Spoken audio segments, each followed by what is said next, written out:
Michael, Shawn, and the Takeover Legends, where nothing's off limits. Free Agent Radio. Baby, tap in. Tap in. Tap in. Good morning. I'm trying to get all my team on the IG Live. I'm going to jail. Well, I need Shawnee Scott on here right now. Okay, it's Thursday. It's Friday Eve. Like understand. Nobody cares about Thursday. All we worried about is getting to Friday. That's all we'll worry about is getting to Friday. Is it here yet? It's not. It's Friday Eve. It's Friday. We're like 5, 4, 3, 2, 1. We want Friday. That's what we want. So shout out to Monday. We hate you. Shout out to Tuesday, who gets no respect. Shout out to Wednesday. Wednesday got hump day. Yeah, hump day did what it's supposed to do. And I ain't gonna lie, Thursday is a very big happy hour day. Shout out to everybody who's ever gone to a happy hour on Thursday and everybody goes from their job and they're like, yo, it's all good. We're going to party. But Friday, we are almost there. We're about to make it happen. So, number one, let me get everybody on my IG Live. J Black, please don't be difficult. Please just get on the... Here. God I'm here. damn. I sent my request with what I know I should have done, but I'm here. All right. Okay. Right there. Shawnee Scott. Bam, I'm here. Okay, good morning, Kathy. I see Stephanie's up. Hey, howdy, amigos. See, that's my little Spanish coming out. Buenos dias. That's not us. That's what? Oh my God! It's like you're a white person. Jesus, that's not Spanish. That was like it is Spanish, but it's done in such a way. Countdown to the Great Friday. Yes, Stephanie. Yes. Countdown to the Great Friday. Yes. Damn it. Good morning, Dave Burns. He's up in here, rise and shine, making it happen. Rising. Oh, damn. I didn't do certain things I should. Everybody on IG Live, let's rock out. Okay, Shawnee. Volume down. Good morning. All right, Shawnee, how was your night? You were good? It was good, but I'm trying to get kids back on schedule for school. Oh, today's the first day? No, Monday is the first day, but they got to get on schedule now. Oh, so you're doing like a fire alarm. Yeah, we do drills. Yeah. Okay. Yeah, we do emergency drills in the case if this happened, this is what we do. Drills. Yeah, we do all that.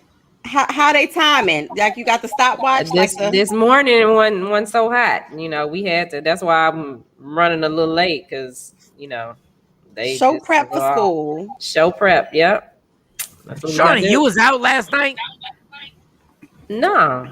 Last night, what did I do? I don't know. You got a little top on like you was rocking last night. Because today, when I finish here, there's somebody else I have to interview. And, Because you ain't never wear that for my show. You ain't never wear that for your show? Hell no, you didn't. Yeah, so we gonna. Oh, who you interviewing? T-Pain. Well, that's dope. Tallahassee's Pain. Yeah, he just did Drink Champs. It's kind of dope, but it's kind of not because they sent over a whole list of stuff that he don't want to talk about, and I'm like. Oh, T-Pain style. But you're good at what you do, so I'm pretty sure you going maneuver around and work around them loopholes. Well, no, I'm not because it'll put my brother at jeopardy. Okay. No, you gotta follow. Yeah, I gotta. You gotta follow those rules right there. Follow the rules. You have to follow the rules. Yeah, somebody else hooked it up. What's the matter? But I'm mad because I know I look better than T-Pain. I'm mad. All right. Mo, how was your night? I know. I tossed and turned. I looked at the Percocet. The Percocet looked at me. Why is the Percocet? Why are we doing Percocet? What's going on? So, I have endometriosis. I think I told you that before. And it's the worst, horrible cramps in the whole world. And yeah. So, you've been doing this your whole life? Your whole life? Your period's been crazy? Yeah, it's been crazy. I hate talking about it, but it's been that crazy. It's a whole thing. It's a whole situation. I got to plan my life around it. So why are your cramps bigger than everybody in the world? Like what goes on? Because they're not really cramps. they're it's a condition. So if it's not really considered cramps, but that's what they call them. This is more like childbirth every 3 weeks. Like I'm in labor every 3 weeks, but no. So baby. is there something that you can do to be like I'm trying to think, because women are so complicated. There's something that you can do that you're like, I'm done. I'm doing this surgery and I'm done with it. Yeah. They could take it all out.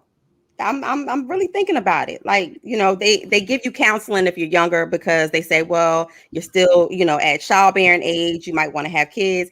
Newsflash, ain't no more babies coming out of this. Oh, so I'm thinking about it. Is that the hysterectomy? Yeah, but it's not like the old back in the day kind.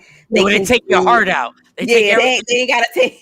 They remove your heart, and you like, bitch, I can't breathe with the heart back in. Right. They give you the options of like what parts you want to take out. And so of course, if that's not there, then you don't have a cycle and you don't you don't have the pain. So you're thinking about it. I am thinking about it. Yeah, because if you come back pregnant one more time, it's my motherfucking body, Jay Black. I hear you with the grunts and moans. Huh? Good morning, Suave. What are the grunts and moans for? No, I'm just. It's kind of that's a tough decision because if she didn't meet her husband, her future, and he wants a kid, it's kind of early to do that. Jay Black, you are such a caveman for real. No, because if she meets a new dude, if she met with me and I wanted a fuck kid, the new dude. The new dude doesn't get all this love. I'm supposed to be in pain until I meet my future, maybe who wants to have a kid. What? That could be a deal breaker for some individuals. I don't know. And who cares? And who cares? And for everyone where it's a deal breaker, there's one that's not. So men are like buses. You miss one, another one comes. All right, we need what they said in the IG. Miss Bush, they told me that my ovaries had to stay in for health reasons and what that. Yeah, so you can have the procedure and then leave your ovaries in, so you don't go through like the hot flashes, premenopause, and all of that other stuff before it's your time. But yeah, I'm thinking about it. This pain is real. No, that's a lot. Like for real. Like I'm like shut it down. Like the garage is closed. 7-Eleven is no longer open. Nope. Like bow. Bow. Turn the light off the taxi cab. It's indefinite. I'm not. That's a lot. All right, Jay Black, how was your night yesterday? Night was good. Yesterday, what did I do yesterday? A little doctor's appointment. I decided I'm gonna begin my weight loss journey again because I put on some weight. So I'm back refocused for the next 2 weeks. Did a little bit of walking yesterday. So yeah, I'm back refocused. And what you gonna do? What are you gonna do? What's the plan? I'm gonna lose 12. I want to lose 12 pounds. And I mean, the plan is stop eating after 9 o'clock. Stop eating bread. Drink more water. I've been drinking more and more water. My wife made me a little water bottle to motivate me. Little Jay Black. And your wife made you a water bottle. Yeah, see that? Can we please just understand how difficult this man is? Clap it up for his wife. Just clap it up for his wife. Just clap it up for his wife. You are definitely the real MVP. Oh my God. I love you. Amazing. It says Jay Black, Michael Shawn, and the Takeover Legend. So yeah, this God bless. God bless her. God bless. God bless. That is amazing. I'm pretty sure she got a special water to go in it. I'm gonna tell you what. I'm gonna tell you why I knew there was a problem. I knew Jay Black's wife was gonna have to shut something down when y'all came to Dallas. Y'all came to the comedy show, and I realized Jay Black was eating the entire goddamn day. That's when the little weight gain started. It was because of Dallas out there. And I ain't say nothing. I was like, Jay, what y'all doing? Well, early in the morning, we're at the Cracker Barrel. We eating this, eating that, eating that. And then next thing you know, it was like 2 hours later. Oh, we eat lunch. What?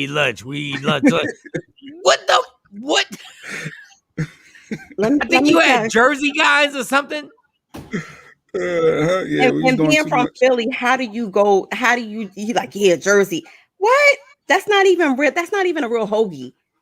Oh, you're talking about Jersey Mike's? Yes. That was the closest cheesesteak that I felt comfortable with out there. Foul on the play. Yeah. All right, let's get into I guess we'll do it now. I got the list on my page. We got Jay two hit- guests today. We got two guests today too, letting people know. Go ahead. So we got the comedian extraordinaire, the comedian, it's just comedy guy.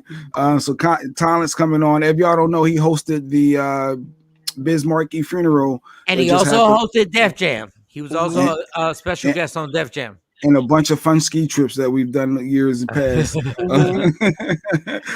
So Talent the comedian be on in 30 minutes. And then in an hour from now, we got Bad Boy's former artist and battle rapper Eness from the band. Y'all remember the band when Diddy made Making a Band and he put a group together. So we got Eness in about an hour. So those two interviews should be fun and good. And who would have known that Dr. Dre's daughter is homeless? Listen. Like, who would have known? Listen. His daughter? And his daughter is homeless. Now, I know there's behind the scenes things that we need to know. Oh, man, my God. So she got her daddy's looks. Well, wait. She didn't. What? She looked like Scottie Pippen. She looked like Scotty. For those on IG, is the image up. Yeah, but let's break it down though, Michael Shawn. What? She's not 12. She's not 18. She's 38 right now, fully grown. She's a grown woman, right? Yeah. She's not living in her car. She says she's living in a rental car that she pays $2,300 every 3 weeks for, and she's only paid up for a week. She paid how much? $2,300. For 3 weeks. And she's only paid for 1 week, so which means she's only paid $1,100. And so here's the thing: she does have kids. So she's saying that Of course she does. Of course. Dr. Dre's grandkids are living with friends while she does like Uber Eats and Grubhub out of her car. You believe that, Mo? She says she ain't talked to Dre since she was 18. She ain't even got a cell phone number. Mo, do you believe that? For real? Like, for real? I just, my question is not so much if I believe it, but if you are spending $1,100 a week on a rental car. SUV. It's not even a little car. It's not like a little Toyota. Look, I'm not trying to defend Dr. Dre in any way. We kind of feel what's going on here. Like, come on, ma. Like, and really? Why are you sleeping in the car, but your kids are sleeping with friends? Why are your friends not letting you stay there with your kids? No, forget the friends. I'm like, you can go to dad's house unless you fuck that all up. Right. Unless you really messed it all up. Like, come on. Like, Dr. Dre, we realize how big you are, but there might be something that's going on behind the scenes that he's like, oh, okay, you done mess with your mom. Yeah. Yeah, I looked into it. I read a little bit, and apparently she said she did an interview about Dre, and he cut her off ever since she did an interview talking about him. So here we go. And what was the interview about? I'm sure it was anything about her dad, probably beating women allegedly and all of that stuff. And you probably she shouldn't have did an interview about him. And I guess the other perspective is if she needs money, she's doing that to get money. But you can't cut that meal ticket off. Plus, that's your dad. You don't talk bad about your parents and on a public scale. Behind the scenes, y'all can have that dialogue. But I don't know. It'd be interesting to get Mo's or Shini's or Mike your thoughts on that. Unless he's really, because I don't want to say this and then find out that he's really a bad dad. He might really be. That might be her truth. But that's the thing. See, family members don't want you to share your truth when they've been foul. And I've experienced that. And at the end of the day, just, hey, the shit was foul. What happened was foul. Hold on, Shawnee. Everybody, Shawnee's back in the building. Goddamn. Shawnee's back in the building. Goddamn. Shawnee came right back in. She's like, I ain't been here for a minute, but bitches, I'm back. Go ahead. Good morning, Rodney. Good morning, Rodney Perry on IG. I see you. Good morning. Good morning. Good morning, Rodney. Yeah, but they don't want to be dealing with that, and then all of that comes up. Well, hey, it is what it is. I don't know what's going on between them. I hope they work it out. But so if she did an interview and said her daddy was foul or whatever the case was, then that was her experience. So, Shiny, you okay with doing an interview about your dad that's a billionaire, and then you're not okay with him being upset about it and cutting you off financially? I mean, but you're the parent. That's the thing. As the parent, if the kid, your child, however old they are still dealing with issues that were caused by you, then that's your obligation as a parent to sit down with your child and try to work it out. Now, if the child don't want to work it out with you, you've done everything that you can, then there's nothing you can do. But we don't know. The only thing we can do is speculate off Dr. Dre's past behavior and assume, but we don't know. We don't know how he is with his kids. We know how he's treated women, and just because a man jump on a woman don't mean he's gonna jump on his kids. Right. Excuse me. It's kind of hard because even with the allegations that happen, like when you're that rich, you don't even know what's true and not true. But I agree with Shawnee on that point. Kathy said, "Remember Kirk Franklin's son." Another child calling out their dad. That's true. That's true. You don't do that. You don't call out your family in a public scale. I just disagree with that. Sometimes you have to. Sometimes you have to. Like, most times I'm like, I agree with Jay.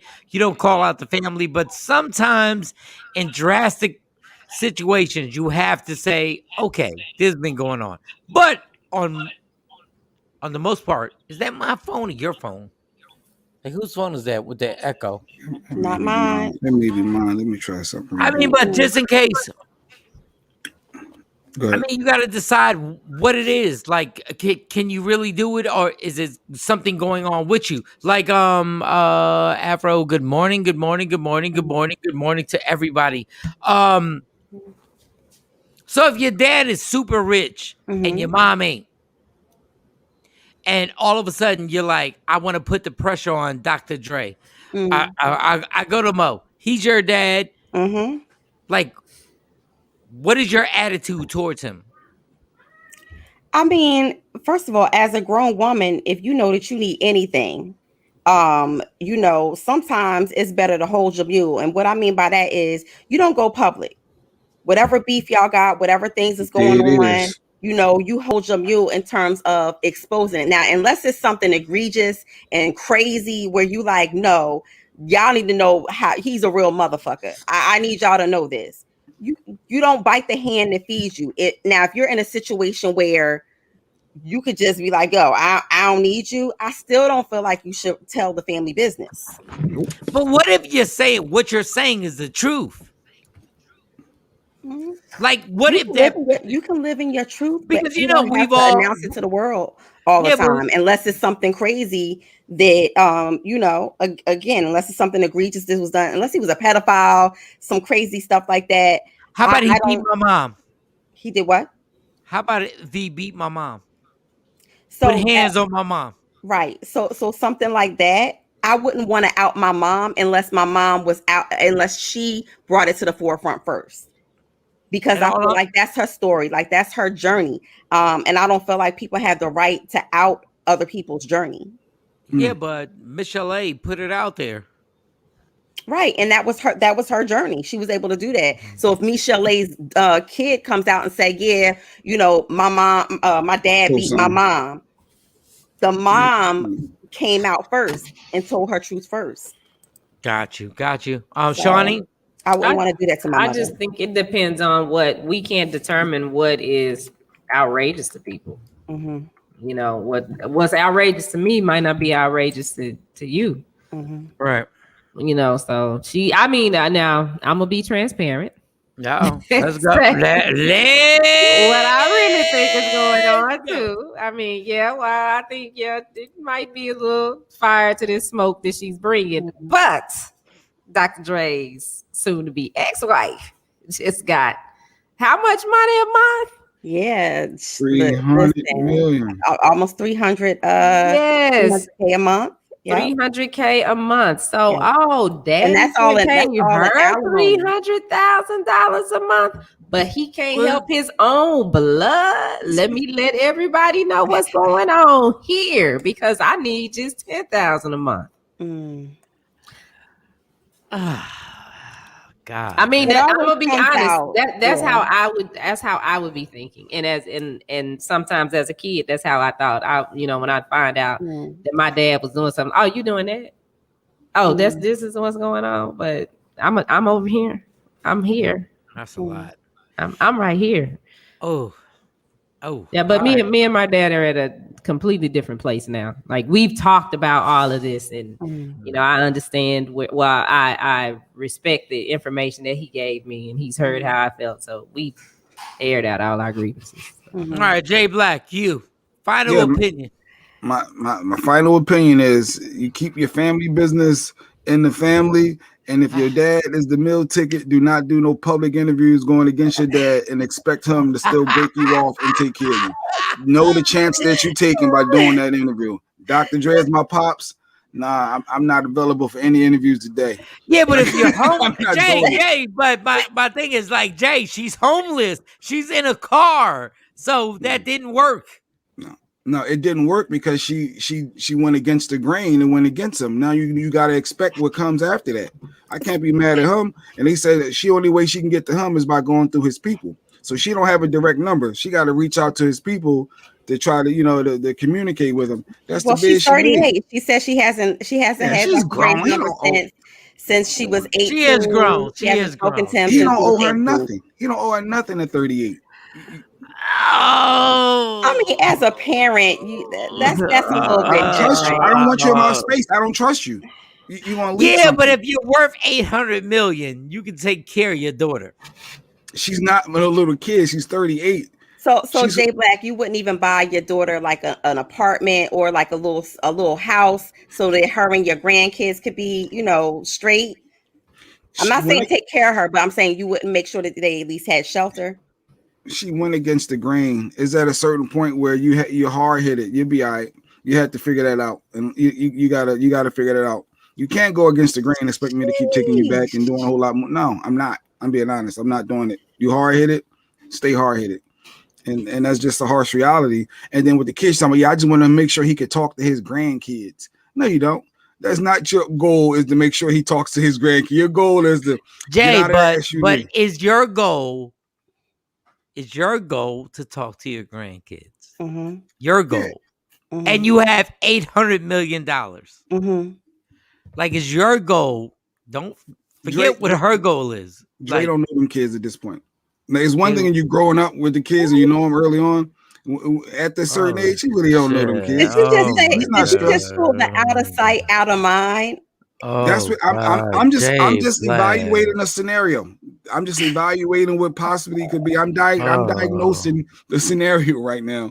And it's like, it's one thing if I know you since you was a baby, we grew up together. And another thing, you're a grown person, telling son, what up, Pops? And you dribbling the basketball. I mean, what up, Granddad? I don't know you, man. But I get it. I get both sides. So you penalizing the grandkids. I'm not penalizing. Oh my God! I'm just saying what some people may be thinking. Oh my God!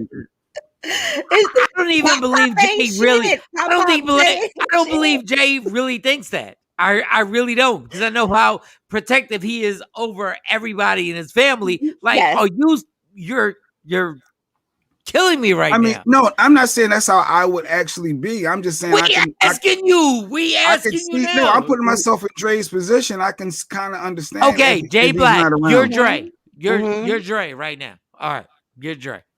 You got 800. You got over 800 million. 800 million, and you go. And you talking about me in the media, and you supposed to be my seed. You don't have my. They are grandkids and everybody in the middle. So continue.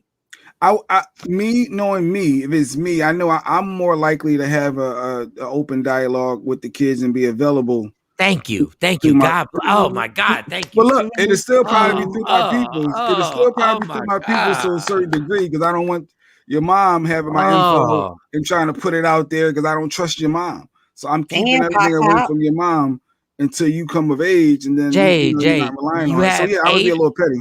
Yeah, but you have $800 million. Why would you be petty? Why?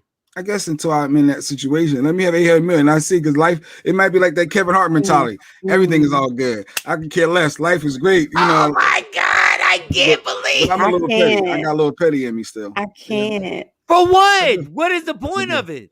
I do. Because you wanted to out me. You didn't have my best interest. You tried to stab me. So their mom outed you, Pop J, and Pop J, damn, Pop J. You can't make sure the grandkids is good. That's crazy. Because of something mom did. That's how you feel. I don't know. Unless I'm in that situation, I honestly can't give a true thought, Mike. So I will tell you this. The scary part about Jay Black is that he's honest. He will really say what he would really do. And I'm sitting there going like, oh my God. Even if we get filthy rich, Jay might do this shit in real life.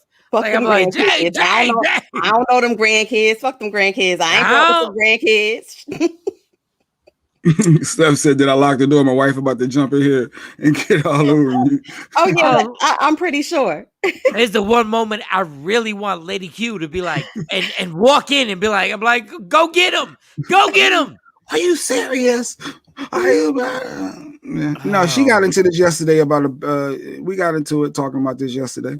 Of course, she had a completely different viewpoint. She had the opposite. What was her point? You're the man, you're the father, you're the grandfather, to have that higher standard and to be the bigger person, and that's your family, and it doesn't matter. But I said, not if you're coming at me and doing interviews talking bad, because you're gonna mess up. Okay, what was the whole circumstance? What was the whole thing? Like give everything, because I agree with you. Like, you're not gonna keep coming at me, but what was the whole pitch? Paint the picture. I'm being honest. When she get the lot hollering, I tune out. So I don't know. All right, don't start that. Don't do that.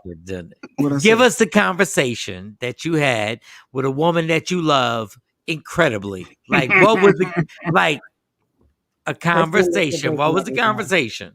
No, she just had the opposite viewpoint of Dre shouldn't cut the daughter off.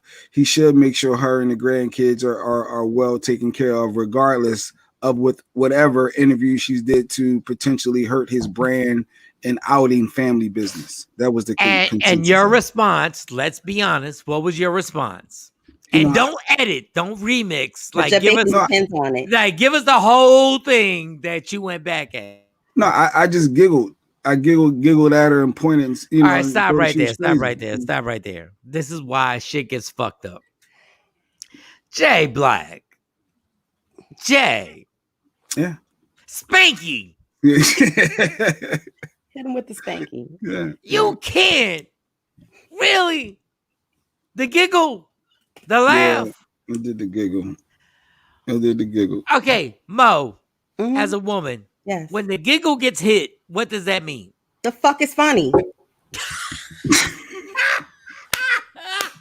That's like, on the top 5 things when you going back and forth with a woman, don't you you giggling, nigga? What you giggling about? Oh my God. You think I'm a joke?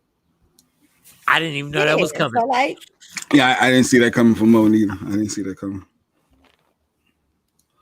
Oh, there's the wife commenting. I see. See? I thought she was asleep. Can I read this? Can I read this for those who are on Go ahead. Go ahead. Read that for the people, girl. Read that for the people. Lady Q says it's toxic to believe what happens in this house stays in this house. So I think Dr. Dre needs to get over himself, of course, depending on what she shared in the interview. That's from Lady Q. I'm on IG Live right now. Exactly. I hate the damn giggle. J Black, stop giggling at her. Okay, we're not going to instigate nothing. I just want to know. You said it. Is it bad that what happens in the house stays in the house? IG Live, I'm asking. It depends. I'm asking Mo. I'm asking J Black. Mm-hmm. So what happens in the house stays in the house. Is that bad? And explain, Mo. Go. So I'll even explain just from a therapeutic standpoint. When it's something, I hate when you do that, but go ahead. You got her degrees. so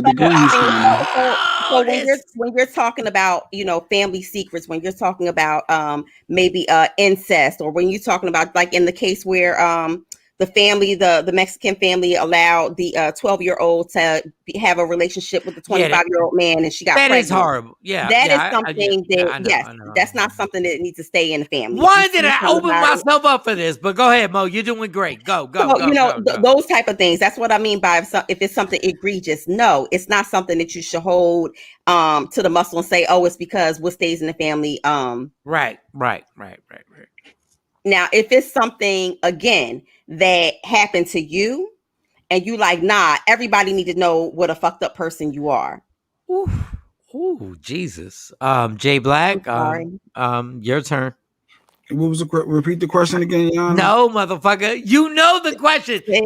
When we say everything that happens in the house stays in the house. I think that is a accurate statement. I think that if it wasn't, I would have concerns and problems with that.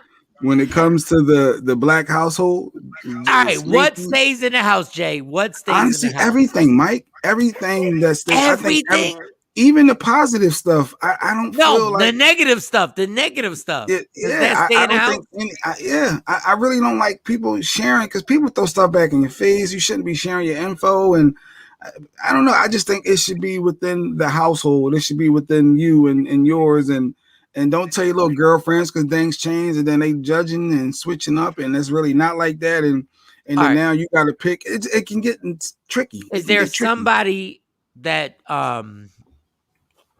they can share something like that goes on in the house? Can they have somebody that they can share what just happened, or is there nobody? It should be their mate. They should be able to have that open dialogue. No, Jay, not you. Or in their family, or usually in the families, like this Dr. Dre thing is usually a grandma. All right, well, Jay, is there somebody that can share something with? Her grandma, a grandmom, or an older aunt, someone that has some wisdom and knowledge, and they can help guide them along. But telling your little girlfriends and come on, who can you share with? Your grandpa? Your grandpa? Honestly, I don't. I'm not a sharer. I'm gonna deal with it. Jay, I'm gonna ask you that question one more time. Thank you. I'm gonna ask you that question one more time as a man. No, I'm asking. All right, who can you share with? You said the grandma. You're not sharing with your grandpa. Right. Neither one of us are.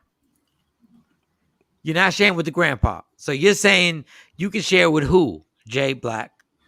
I don't share, but if I'm going to vent, I guess it can be a friend, a close friend. You know what I mean? If you want to just vent. You're going outside the family. It depends on what it's about. It depends on what it's about if you're going to share and how much you divulge. I would say, I don't know how we got on this topic, but it's good. But continue, Mo. Continue. So you've shared outside the family, but you don't want.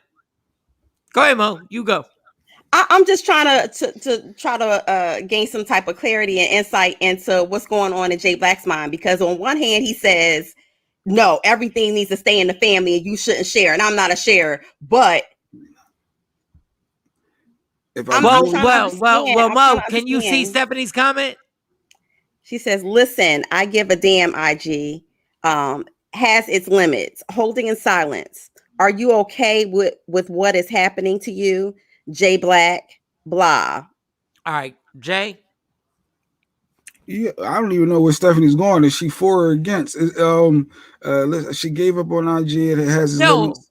But here's the question. If she can't share anything except to a grandma. No, I was just an example of. No, I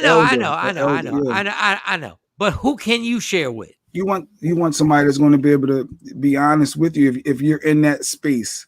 Me, I would just prefer for me to do me, and I'll figure it out internally. But if someone is more of they are a talker and they want to share and they journal, they do all that, all of those things.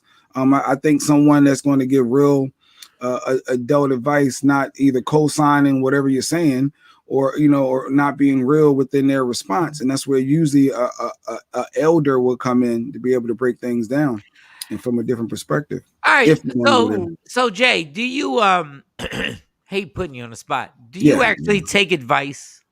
Like, keep it before you answer. Before you answer that question. Because I've had to answer this question before in my life. Do you actually take advice at this age where you're at? Do you actually incorporate it and go, maybe I should change what I do? That's all I'm asking. That's all I'm asking. Everybody on Instagram Live, go to Media Room 360 TV, download it, and you can see everything. We got the crew on here. I just want an honest answer right now, Jay. Honest answer. Likely no, but it will be in the back of my mind, and I will give it some consideration. But more likely, 90% of the time is going to probably be a no. But there is that slim. If I deem it to be, well, let me try it. I may. I am stubborn. I ain't gonna lie. I'm very stubborn.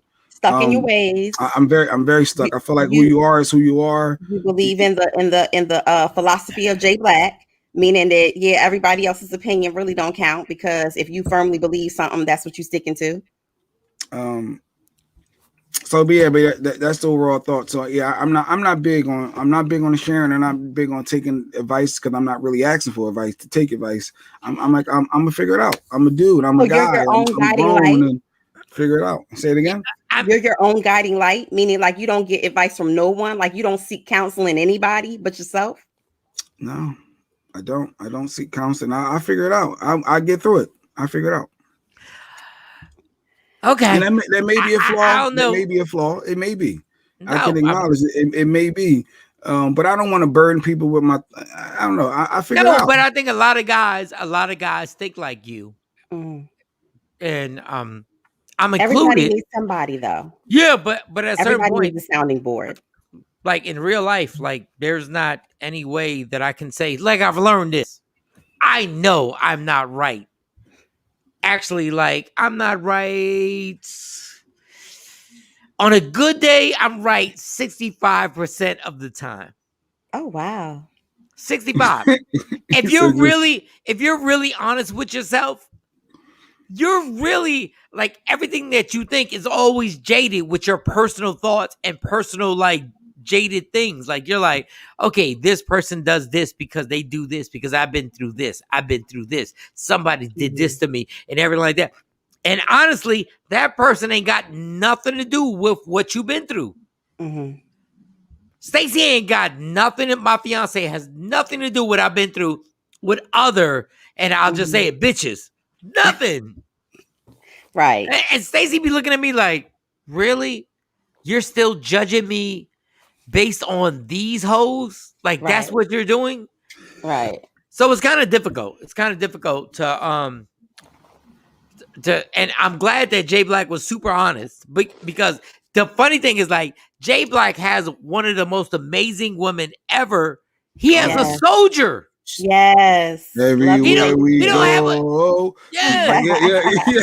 And the thing that makes me want to choke Jay is that I'm like, dog, what are you worried about? You have a soldier. You got the soldier that would jump on a bomb for you. And I'm like, but everything we've been through before that keeps you still hiding and still trying to be like it's kind of whack. I've done the same thing with Stace. I'm still like, oh, she done raised my 3 kids, and I'm still questioning her situation. Like, that's a lot. Like, that's a lot. At this point, I throw my hands in the air and go like, listen, you're good. Like, I'm the person that has to go like, you got to give it up. So anyway, I guess the next step is Mo, why are you still single? Well, damn. Why am I still single? Well, one, I want to only get married one time, right? And were you close? Have you ever been close? Oh, I got a box full of empty promises. That's what I know. ring. I mean, close. I mean, close, where your heart like started fluttering a little bit. Of course. So I'm a lover, Michael Shawn. I'm not a fighter. You know, I have I'm a true romantic. So yeah, relationship, I love. Mo. Yes. If Jay's gonna share how he's been, yes, and I'm gonna share how yes. I've been before we get into our guest. Yes. Where was the moment that you were close for real? Don't give me that smile. The close moment where you were like, you were all in. You were like, I think this is the one. And you ain't got to say a name. I'm just saying, all I want is how you felt in that moment. That's all I want. In that moment, I could say that this person, I looked at him and I was like, yeah, I could see myself being with you all in. Because they constantly asked how my day went, how my son was doing, and constantly asking me, hey, did you eat today? You ain't eat today? Have you ate yet? Like, so it was a constant caring about me, just on a simplistic level. Wow. That I knew. I was like, you know what? This person has my best interest at heart. It wasn't surface. I'm talking about at the most simplistic level, because people can throw money at you all day. People can, present their representative to you all day, show you what they think you want to see or want to have in a mate. But when somebody cares about you on the most basic and simplistic level, it says a lot about them. So how close were you? Like, how close? You mean close to what? Like marriage? Yeah, the ultimate. So my thing is, if a man doesn't present you with a and when I say ring, I'm using it as a talking point, because I don't want people to say, I'm saying it as a talking point. If a man doesn't say, you are the one I want to spend the rest of my life with, right?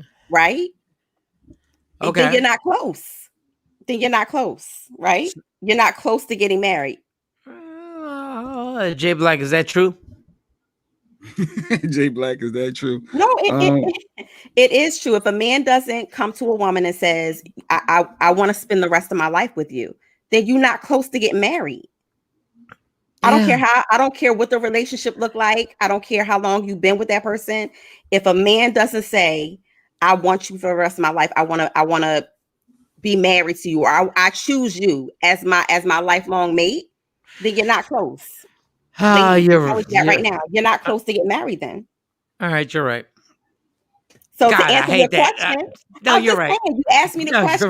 You're right. You asked me the question. So that means that no. I want to fight back and I can't fight back. God damn it, you're right. Because at the end of the day, what? A man chooseth what?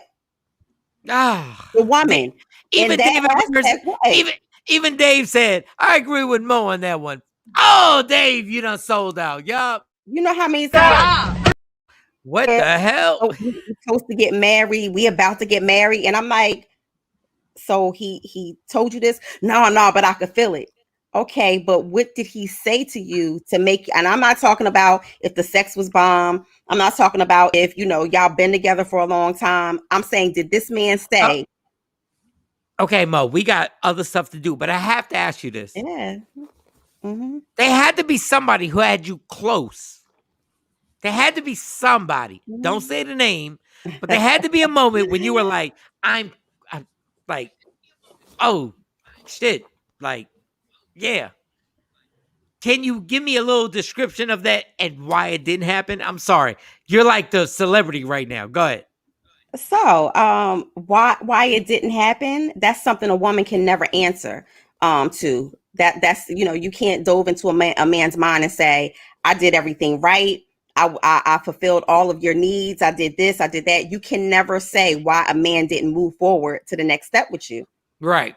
That's going to always be the $1 million question. And a lot of men are not even honest with you. They could, I've had conversations with guys and they said, you're everything a person could want, but yet that doesn't mean that they are ready or in a space in their life to move forward with you. But were you close? Was there a moment where it was your decision? You were like, no. Like, were you close? Yes. Hold on, let me read Dave. Mike, I'm married already, and I've been with my wife 13 years, and our relationship keeps getting stronger and stronger every day. Okay, Dave. God bless you, Dave. Nice, Dave. Okay. All right. Well, maybe everybody ain't where you at, goddamn it. Maybe and I have a deep respect for the institution of marriage too when it comes to making that decision to get married. My parents have been married since they were, 18 years old. And so, my and I'm not saying that everything is a fairy tale. Right. Because of course, my parents always make sure to let me know it's work. And it's a forever work, and you have to constantly evolve with your mate. But no, like a man chooses the woman, and until a man says this is what we doing, really, it ain't happening. In terms of marriage, yes. In terms of building and building a family, yes, absolutely. I'm not arguing. Absolutely, because you could be everything in the world. You could do everything right. We got some beautiful women out here who cater to their man. And I'm not saying the whole cooking for him and all of that. When I say cater, I'm saying meeting his emotional intelligence needs, like meeting his emotional needs and fulfilling his innermost needs. And they still would not move forward and ask that woman to marry them. And actually, normally I would jump in and be like, yeah, but I can't believe, but this and y'all, I'm not. Hey, if that's what you feel and everything like that, then there's no argument from. If not, most women who want to be married, then they would be married already, right? I guess. Like, that's why you have some women who are getting on their knees and asking men, which I don't believe in, personally. But that's why you got so many women out here who are choosing to get on their knee and say, "Hey, will you marry me?" to a man. Because they feel like, okay, I'm waiting. He's not asking. And that's why I disagree with that. Because I feel like if you have to ask a man who is supposed to be leading in that situation, that's not the person for you. He don't want to do it, sis. Oh, it's kind of harsh because sometimes guys. It's not harsh. The reality of it is that it just means that you're not ready. It doesn't make you a bad person because you didn't ask a woman to marry you. It just means that whatever's going on in your life or whatever's going on internally with you, you're not ready. There's some level of apprehension. There's an underlying reason for apprehension. And go ahead. But Mo, you can be scared simply because you saw your parents not work out. Like, so that's why I said there's an underlying reason. What I'm saying is, like, if he doesn't ask the question, it could be not because he's not ready. He's just insecure. Like everybody I've seen in my life, it's never worked out. And that means that you're not ready. That's why I said it's not a bad thing. Somebody say, hold up, put that comment up. Mike and Shawn, when you get married, goddamn, let me tell you something. I'm married now. I'm married right now. Just not on paper. Yeah, just not on paper. Goddamn, I've been married for goddamn. Just a long time. So Mike, what's the hold up, Mike? I'm sure ain't no hold up. Ain't Jay Black. No. We can go. Ain't no hold up on my part. Yeah, because you got a whole facility that you can use for free in Texas. Stacey, I'm just letting you know. Ain't no hold up. Oh, so wait. So Stacey's holding it up. So Stacey don't want to marry you. Because Stacey wants a particular way of it happening. I'm like, I'm down. So you've been together all that long. Why can't you make that happen? Make it happen. It's like, I'm like, Stacey, I can't invite everybody. Y'all know I'm not organized. I'm like, I'm down. Do whatever you want to do. You got a wedding planner right here. You got a wedding planner right here. Yeah. You know what? Hold up. Let me get everybody on IG Live. I want everybody. My battery died. All right, you can get on. Let me get Jay Black on. Hold up. Because y'all funny. Because normally I'm irresponsible, but in this situation, it's not me. Hold on, I think I would love to get Stacey's thoughts. If it's I would like to talk to Stacey and see. It's not you. And see what she says. Dog, I'm down. Like, I'm honestly down. Okay, well, we got a location. We can get location. And Mark said, and he's the photographer. We got a DJ. It's coming together. Shawnee, I've never in life, I said, just set it up. I can't do everything. So you just want to arrive, like, take your position, and it happens. Yeah, I was like, I'm down. I've never, ever, ever said no. I'm like, I'm down. Just go ahead. Just go. I was like, I'll cut the check. Oh, what's Stacy's number? Text me her number after the show. I wonder how can I get Stacy on here? All right, let me try. But she's working right now. Okay, well, just text me her number after the show. I'll text you. She may answer. She may answer. Yeah, try and see. She answered before when she was in there with them kids. Yeah, let's go. Yeah, speakerphone works. Yes, I got to feel that she's not going to say. And watch, I'm going to be the bad guy. I have always said. And don't lead the witness with how you question. Yeah, right. No, put her on speaker and let us ask the questions. Let me see if I can get her. Ask her if she can hop on IG Live. Yeah, that's what I'm trying to do right now. Everybody, like, people want to know why Mike ain't married yet, and he said it ain't on him. I was right there. I'll let y'all go. Transparency is real. Listen, I love this. Look, I'm gonna let y'all go. Somebody said Mike gonna get cursed out. We'll see. No, dog. When I tell you one thing, I'm not scared about is that she deserves her wedding. Oh God, Jesus Christ! I'm just saying. You talk about somebody riding out for somebody. Invited. Listen. All right, I'm trying to get her. I'm trying to get her on here. It's not allowing me to. Okay, so just text me her phone number. Text me her phone number. Or just hang up IG. Yeah, and then you just call her. Yeah. So IG, y'all need to search Media Room 360. Go to YouTube. How about this? Hold up. I just canceled everybody. Y'all think I'm playing? I think you are. I'm ready. Okay. I'm ready. I ain't never. Hold up. I ain't never veered from. I'm ready. Getting married like ever.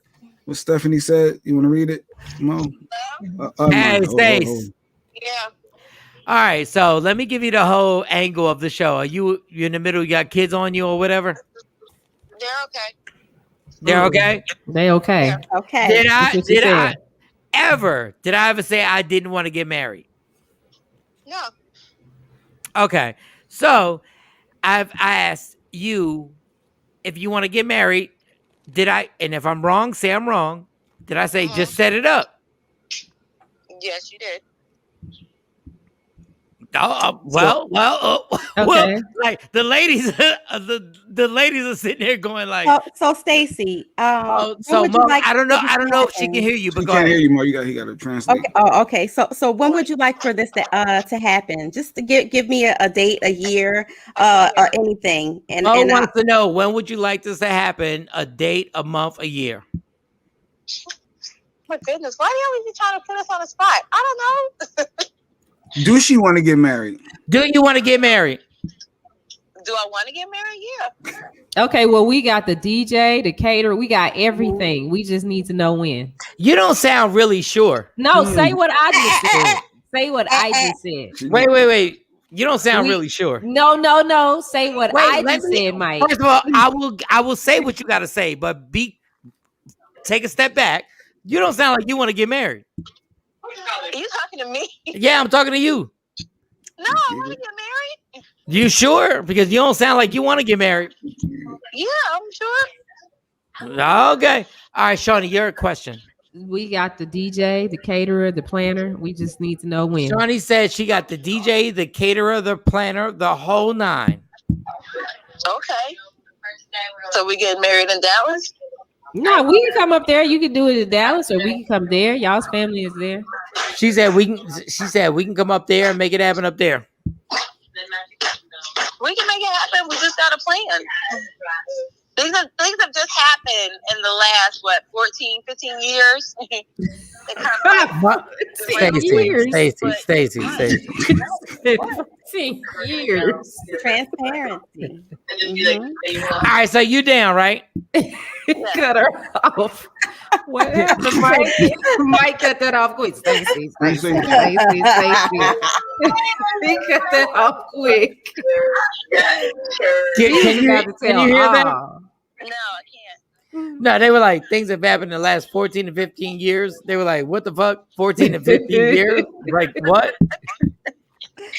Yes, we've been engaged for a while. All right. But I said this, so as long as it's clear, I said, he always said plan it. So let me ask her this. Does she want you to be involved in the process, Mike? you got to go back to work? I'm right here. Oh, no. I want to make sure. No, y'all not fucking up this paycheck. Y'all not we not fucking up the paycheck. No. See, what was the question, Mo? So my question is, does she want you to be involved in the planning process? Do you want me to be involved in the planning process? I mean, to some aspect, I think the girls are really probably trying to take over, honestly. Well, okay. Yeah. You know what's funny is that the ladies on our show, they're mad fucked up now because I said the absolute truth and everything I said was absolute 1,000% right. I know you didn't lie about that. I ain't make a goddamn thing up. All right. Love you. Go back to work. I love you. All right, love you too. Bye. Yeah, I know you wouldn't lie about that. I didn't say you were a liar, but I'm just excited. Listen, like, be real with you. I'm excited. Okay, I'm not gonna be real with you. I'm not. I was like, I'm not. I mean, you know. Well, I didn't think you were lying, but I didn't think you were telling all of the truth. So. I told, I promised you all of the truth, yeah, all of the goddamn truth. And I'm when just you've been like, engaged for 15 years, though, do you ever really feel like it's ever going to happen? Of course, I don't know. That's no, it's called. It's called. And I shouldn't say this. I made everybody in my life super fucking comfortable, people. Everybody in my life I took care of. Everybody is fucking comfortable. So there's no reason to do anything when Mike takes care of everything. Yeah, that's what it is. Steph says Stacey already feel like she's married. Stacey is married to me. Stacey is my wife. In real life, Stacey is my wife. There's no person, there's no person in the world that I feel more close to, and I'm like, Stacey is my wife. But my thing is like, dog, I've created this situation, and we can get married. And when everybody comes, we're gonna have a good time. It's gonna be a party. We'll play Jenga, and we'll be married, and it'll be all good. Or y'all can just do y'all don't if the paperwork, like doing it through the courthouse, because you got to pay them for that. You could just set your will and everything up so that she's in control of whatever and you're in control of whatever. I'm leaving all my shit to my dog. Like, real talk. Like, you ain't got no dog. No, I do have a dog. I have Dino. I'm leaving, and everybody gonna be mad as fuck. They gonna be like, yo, when the lawyer says he left everything to Dino. Oh my God. Yeah, Come on, play Jenga, huh? Play Jenga. Good morning, Kevin What's Kersey. up, the financial dude, right? I have a Kevin Kersey shirt on today. The financial. I had my Kevin Kersey shirt on, but then I had to change. Yes, I think Jay Black and I have on the same shirt today. No, I have on a blue and you have on a black. On the black, yeah. All right, I need a black and mild break. My Why would you put your breast up like that? Why would you even do that? Why would you do that? And what did she do? Wait, I didn't see it. What is it for the listeners? For the people watching, they may need Kevin Kersey to see that. Well, why would you do that? She was just showing them. No, she wasn't. She knows what she's doing. Like, don't do that. Listen, I got this apparatus, and I couldn't stand up. I couldn't stand up because you know what my situation is from the waist down. Look at this. Having curtsy from the waist Look at this up. little pervert talking about nice shirt. Pervert, you're not talking about That's a woman. That's a Oh, well, both. I don't care. You know, Suave down for the team. KevinCursey.com. Yes. Get you one. They're not. They're very comfortable. They're stretchable, especially for the women who have, you know, they're well endowed up top. You can see the logo, right? You can see the logo. It started out like this, but when I put it on, it like this. Yo, what's our next? Before I ask this question to Mo, what's our next thing we got to do? Because we are all over the place. We don't call Stacey. Yeah, Talent is oversleeping right now. He's trying to get it together. We got Eness in like 10 minutes, so you still good. Oh my God! So Mo, yes. So real talk. When? Oh God. The only reason I'm pausing. Yes. It's because of fucking Shawnee. Because I know Shawnee's like my conscience. I've been in the car with Shawnee for 2 hours. All right. So Mo, when did your breast get to the point where you're like, this is gonna be a problem? In a good way, in a bad way. Like what age? Were you like 13? I was in the 6th grade and I went from like a C cup to a double D by 7th grade. Yeah. In the 6th grade, you jumped to a double D? It was something, I don't know what happened over that summer, but I went from a C cup to a double D, like over a summer. Yes. Mm-hmm. Over a summer? That's like somebody going from like 5'9" to like 6'10". Yeah, I had a growth spurt. It just wasn't this way. It went out this way. So what your mom say? Did your mom be like, what the fuck? Like, what your mom say? No, and I can remember. It's funny. You had to get new bras, right? Yeah, I had to get new bras. But it's funny because my mom didn't even realize that my breasts were growing. So, like, when I first got breasts, it was somebody else who was like, "You need a bra." Mm-hmm. I didn't even recognize that, like, stuff was going. It was like I woke up and I just had titties. I swear. Who was it that said you need a bra? One of my friend's moms. Like, she just looked. She was like, "You need a bra." Yeah, you're sagging, huh? You just everywhere. No, it was perky. It's just it was perky. But Action said milk does the body good, and I don't even drink milk. I ain't drink milk growing up. No, milk is the worst. Milk's the worst. Like you should. And I didn't grow up on McDonald's. I didn't grow up in that area where I ate like all that fast food. I ate regular, cornbread. Okay, so you were in Arkansas. So you were in the 6th grade, and then 7th grade. I skirted. What age is that? What age is that? I was like 12.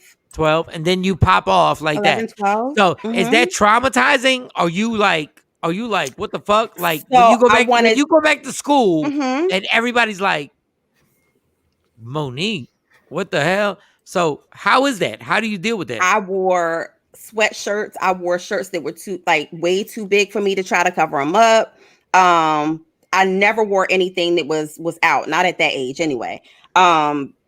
And I wanted to run track. I wanted to do all those things. And of course, boys at that age, they awkward and stupid as hell. And so they like, if you run track, you gonna give yourself 2 black eyes if you try out for track. Ha ha ha ha. That's horrible. First of all, that's hard. Yeah. Wait. That is horrible. But can I get my laugh on? You telling boys at that age. Boys are assholes. Boys are assholes. You're right. That's hard. When you roll over, do they roll over on you? Ha ha ha ha ha ha. Like, yeah. Oh, she got 2 water. They did the the watermelon dance, all kinds of dumb that is shit. horrible. Yes. But when you're in the 7th grade, that shit is funny as fuck. Yes. But that's horrible. Mm-hmm. So how do you continue from there? Because now you have a body of a woman, grown woman. Yeah. Mm-hmm. Yeah. And did your ass stick out too? It was appropriate, but my breast was dominant. But your ass wasn't as extra. It was no. Okay. Okay. So now you're in high school, and how much time we got, Jay? How much time we got, Tony? You good. I'm going back and forth on text. Yeah. Okay. So you're in the 7th grade, and this is going. So now, are you getting attention? And I'm asking this for girls who are that age. When you're getting this attention, what attention are you getting, and when does it get weird? So it gets weird when you're in the 6th and 7th grade, and the high school guys and Y'all were all in the same school? No. So the way that the schools were broken up, a lot of time, like where I lived at was like North Side and South Side. Right. But the high school, you see the elementary kids. Yeah. Neither here there. Get it. So the high school guys, of course, they looking and trying to talk to you because you look like you're, grown. You filled out. You look like a grown ass woman. And of course, you got the pervert guys who are older and know the hell better. They still try to talk to you. Hey, Miss Parker. All right, hold up. I really need. Hey, Miss Parker. Hold up, Mo. Is your phone still dead? Is your phone dead? Yes, it is. I couldn't get up because I don't have any pants on. Sorry. Kevin Kersey shirt. This is a transparent show. I got a Kevin Kersey shirt on, and yes, today is a panty and Kevin Kersey remix. Is there any way you can? Because we need to have this conversation. Like, is there any way? I mean, can you reach for the phone without? Can you shut down the? Let me put this. Like, all of a sudden, I feel like a pervert. All of a sudden, I'm like, yes. Let me just. Jesus. Yeah. Let me. Girl, you are not going to do another show with no pants on. Don't peek. Ain't nobody peeking. Don't nobody peek. Nobody's the paper is see-through. The paper is see-through. Nobody. This is so ridiculous. This is so ridiculous. This don't make no goddamn sense. Everybody waiting for a malfunction. Yeah, everybody waiting for her to drop that paper. How are you gonna put? This is what kills me about women. How you gonna put pants on and you got your hand on the paper in front of a screen and you're gonna tell me you can actually grab? Oh, Jesus! Oh my God! Here goes action.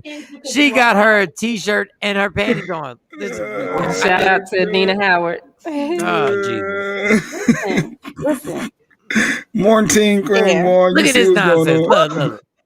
You did not put your pants on. Now I'm sweating. I got no damn pants on. I ain't putting no pants on today. What did you put on? She just went and got what she needed. I had she just covered up plug so up she my could walk phone. around. All right, can you? I don't understand why we had to go through that just to get you on IG Live. This is why I'm sweating. Sometimes y'all make a heterosexual man want to be gay. You like, but God. All right, Mo, just look at this shit. Look at this shit right here. All right, Mo, just accept this because I want to ask you these questions. My phone got to come back on now. I just plugged it up. Oh, Jesus. All right, never mind. Yo, Mo, I love you in real life. In real life, I love you, but fuck you. I can't do this no more. I can't. All right, so I wanted it on IG Live so that. Okay, all right. So you get older. I've had big titties all my life. I mean, and for my big titty committee, the 6th, 7th grade when it popped in. I've had them more time than not in my life. Oh, here goes my phone's coming back up. Give me a second. So I've had it more times in my life than not. And yeah, like people say, "Oh, do your back hurt?" Does your back hurt? I've had them all my life. My back do hurt, but it ain't because of these. What's your back hurt? But I'm just saying, like, there's a lot of women who get surgery simply because of how heavy the breast could be. Right, and I thought about getting breast reduction surgery one time before, and I saw a family member who got it done, and one of her nipples is looking this way, and the other one looking that way, and I was like, never mind, because I don't know, I don't want to get undressed in front of a man, and they be like. No, I get it. You know I feel the same way because because of my dick, my hip replacement plan is coming. All right, listen. What? My IG is back up. Go ahead. Your IG's up? All right. Yeah, it's up. So I can ask you serious questions about this. And yes, women are difficult, like real life, y'all. Like y'all don't understand. Difficult. Wait a second. Let me finish. Mm-hmm. Y'all think men are difficult. Simply because we don't go through what you go through and y'all don't go through what we go through. Like, it says the invitation is expired. Okay, here we go. I sent another one. All right, yes. And Shawnee, come on here because Shawnee, she wants to get it popping. Like Shawnee always wants to get it popping. She always wants to get it popping. And Jay Black, are you gonna get on here? And yeah, yep. I can get on there. Unless our guest is ready, are we going? Oh yeah, no, Queen. I never got them done before, but I have somebody in my family who got them done, and they botched them up. I'm not trying to. Oh, my bad. I'm sorry. Right. Action. I ain't trying to have cocked eye breasts. All right. Do we have more stories? Do we have something we want to talk about? Do we have something we got to guess? Because I do have more questions. Sure, you can do a couple more questions, or we can take a break and then come back with our guests. We still got a couple minutes. I mean, I can be the titty expert for the day. I don't have a problem with that. No, it's really not. It's just not the titty expert. It's just when you have a body that matures faster. When you have a body that matures faster than your mind. What is the hardest part for a woman when you actually your body's like all of a sudden, boom? Yes. Like it's like when you get the attention. What is the most disturbing part of that? The most disturbing part of that, I mean, being that young, is that you are pretty much prey. Wow. You're pretty much your visual prey, because even when they don't act on it, they're still fantasizing about you and your child.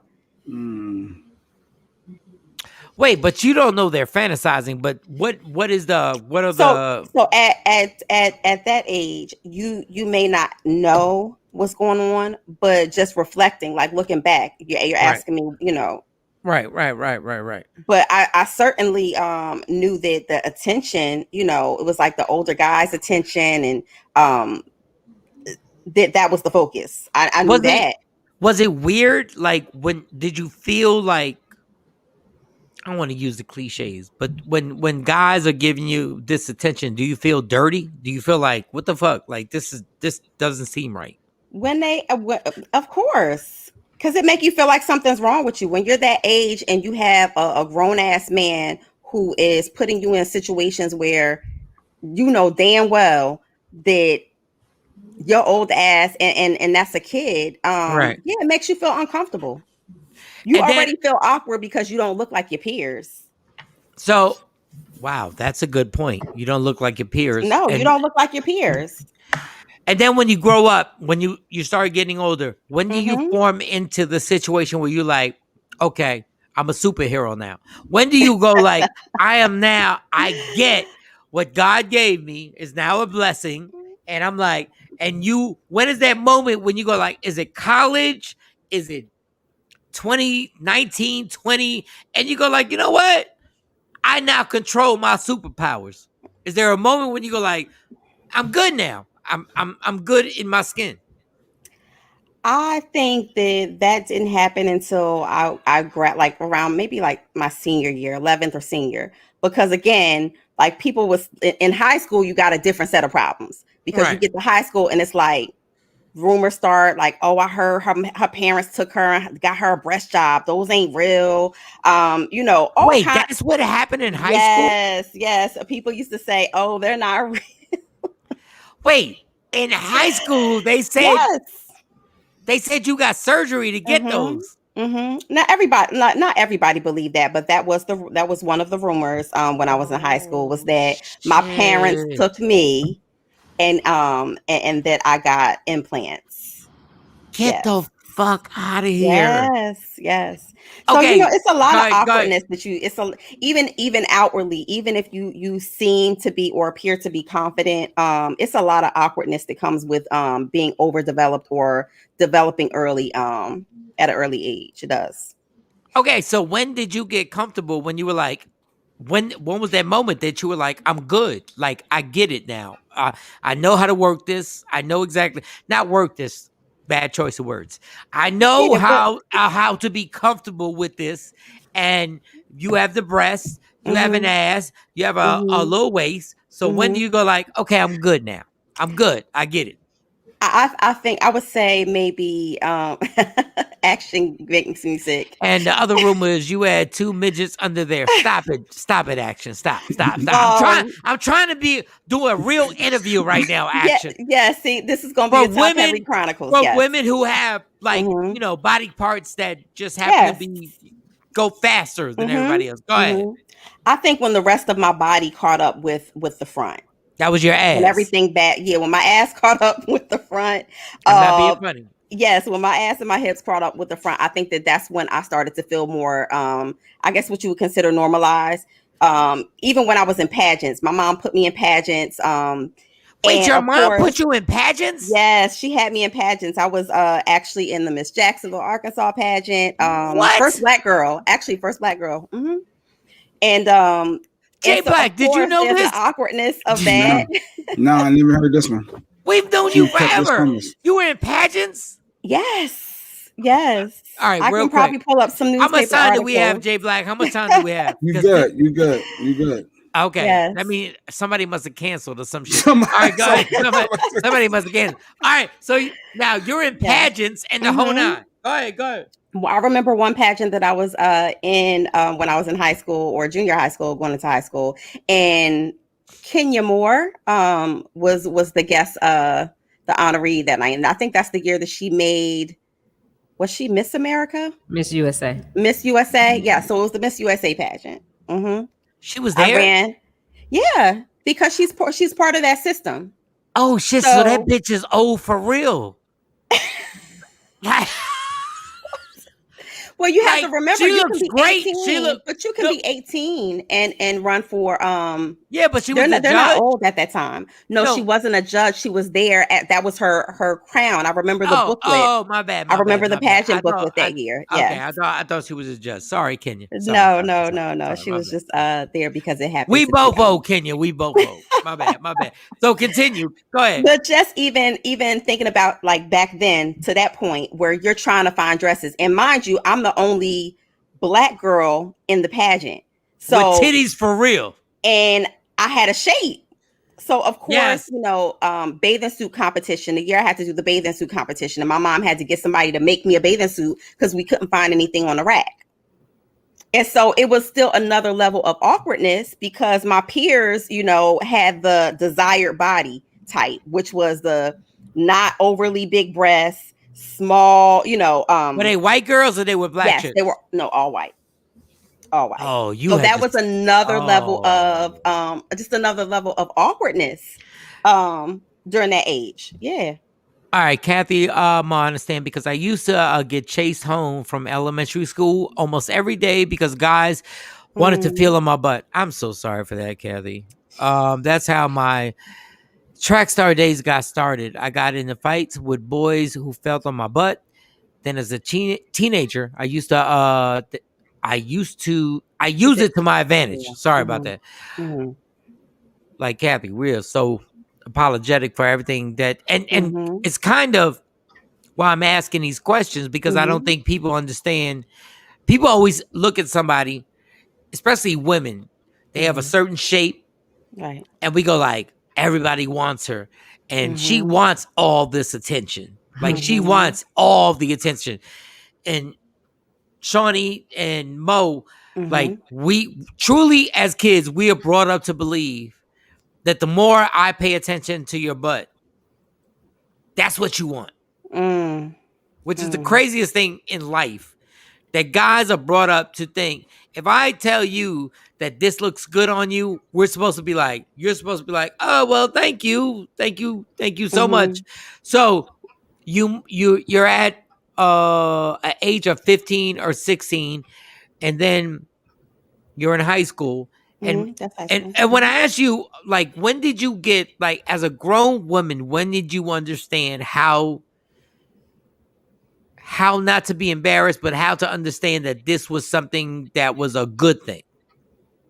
I think once I got to like maybe I'll say college. Because, you find you're on your own. And again, just because a woman seems confident on the outside with their body doesn't mean that inside they feel the same way or that it's matching. Because again, you have to think, I grew up like different stages in me growing up with, being big chested, heavy chested.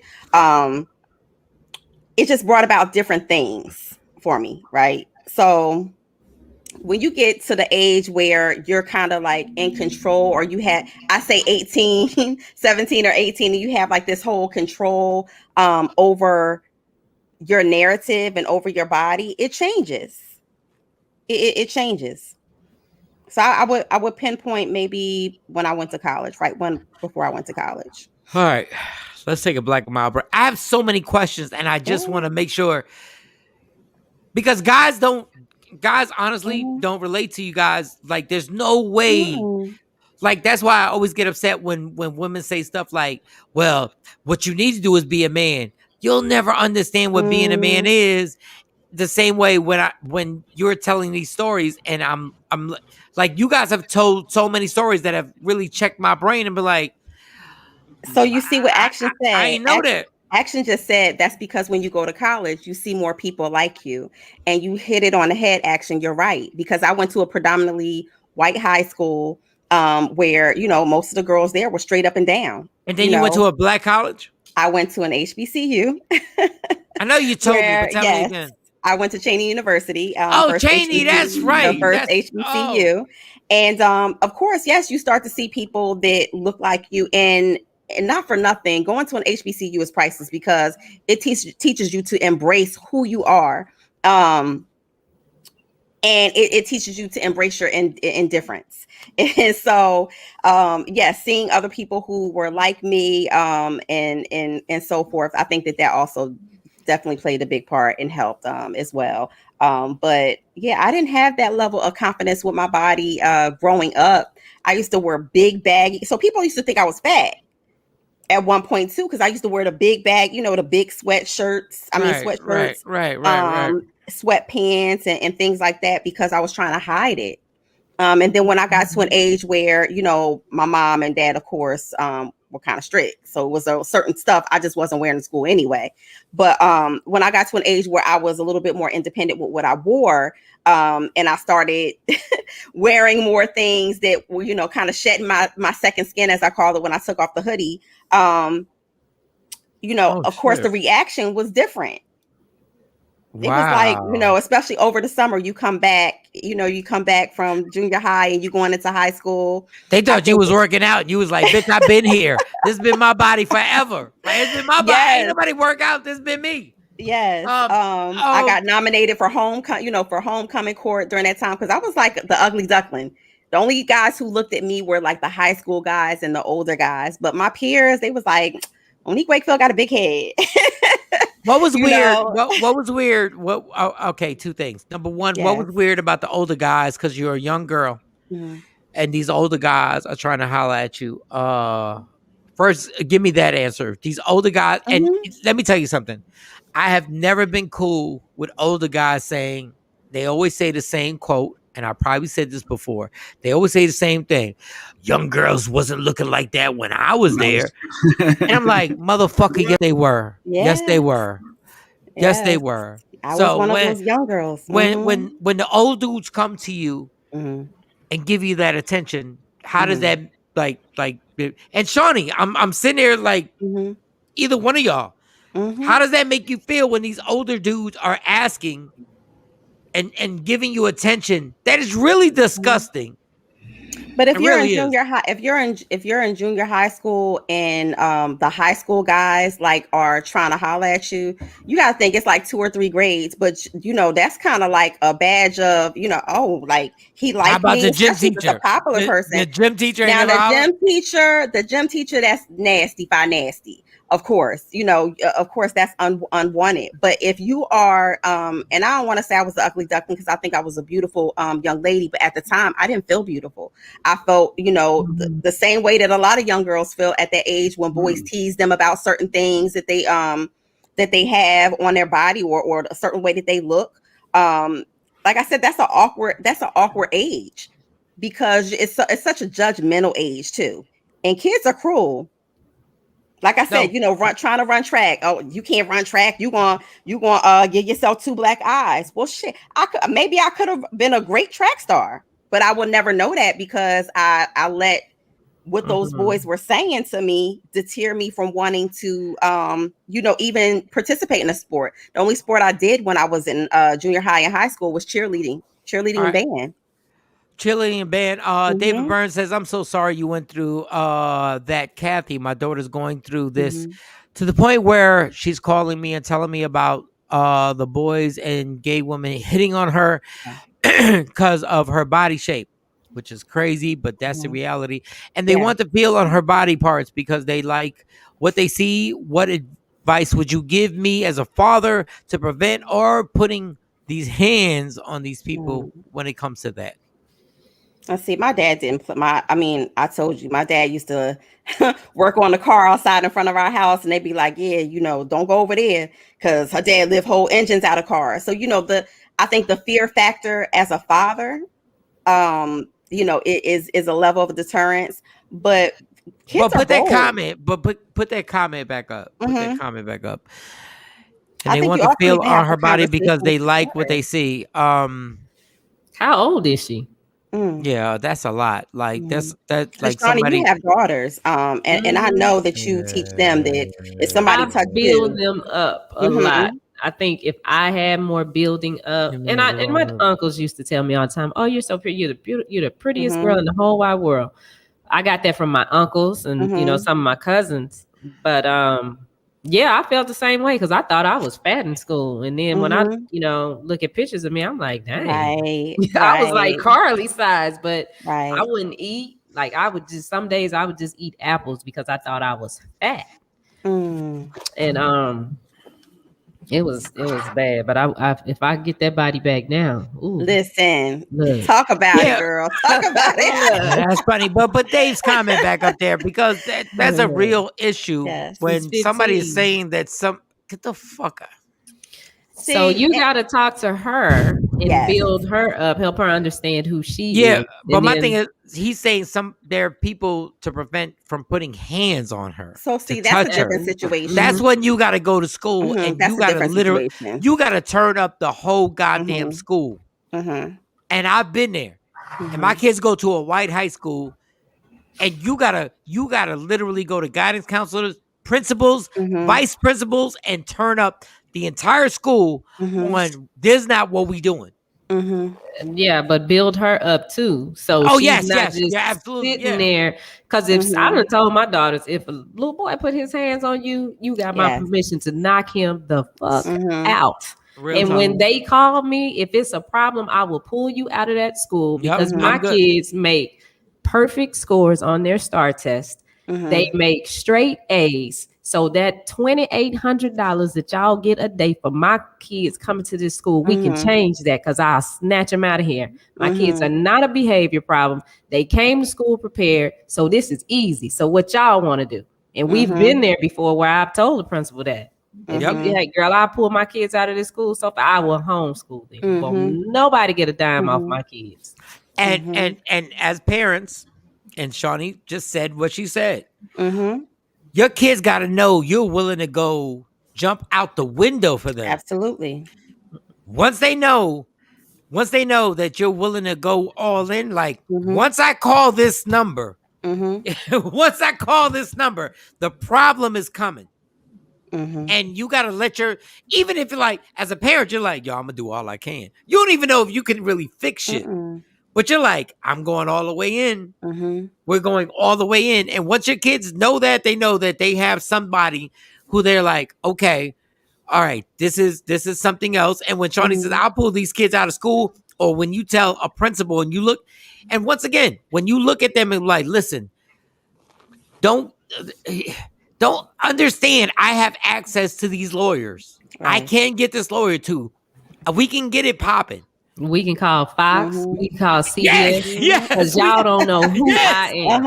I know I come up here raggedy every morning in these sweats. But in 10 minutes, I'll throw the wig on and them lashes. And you'll be like, wait a minute. In a second.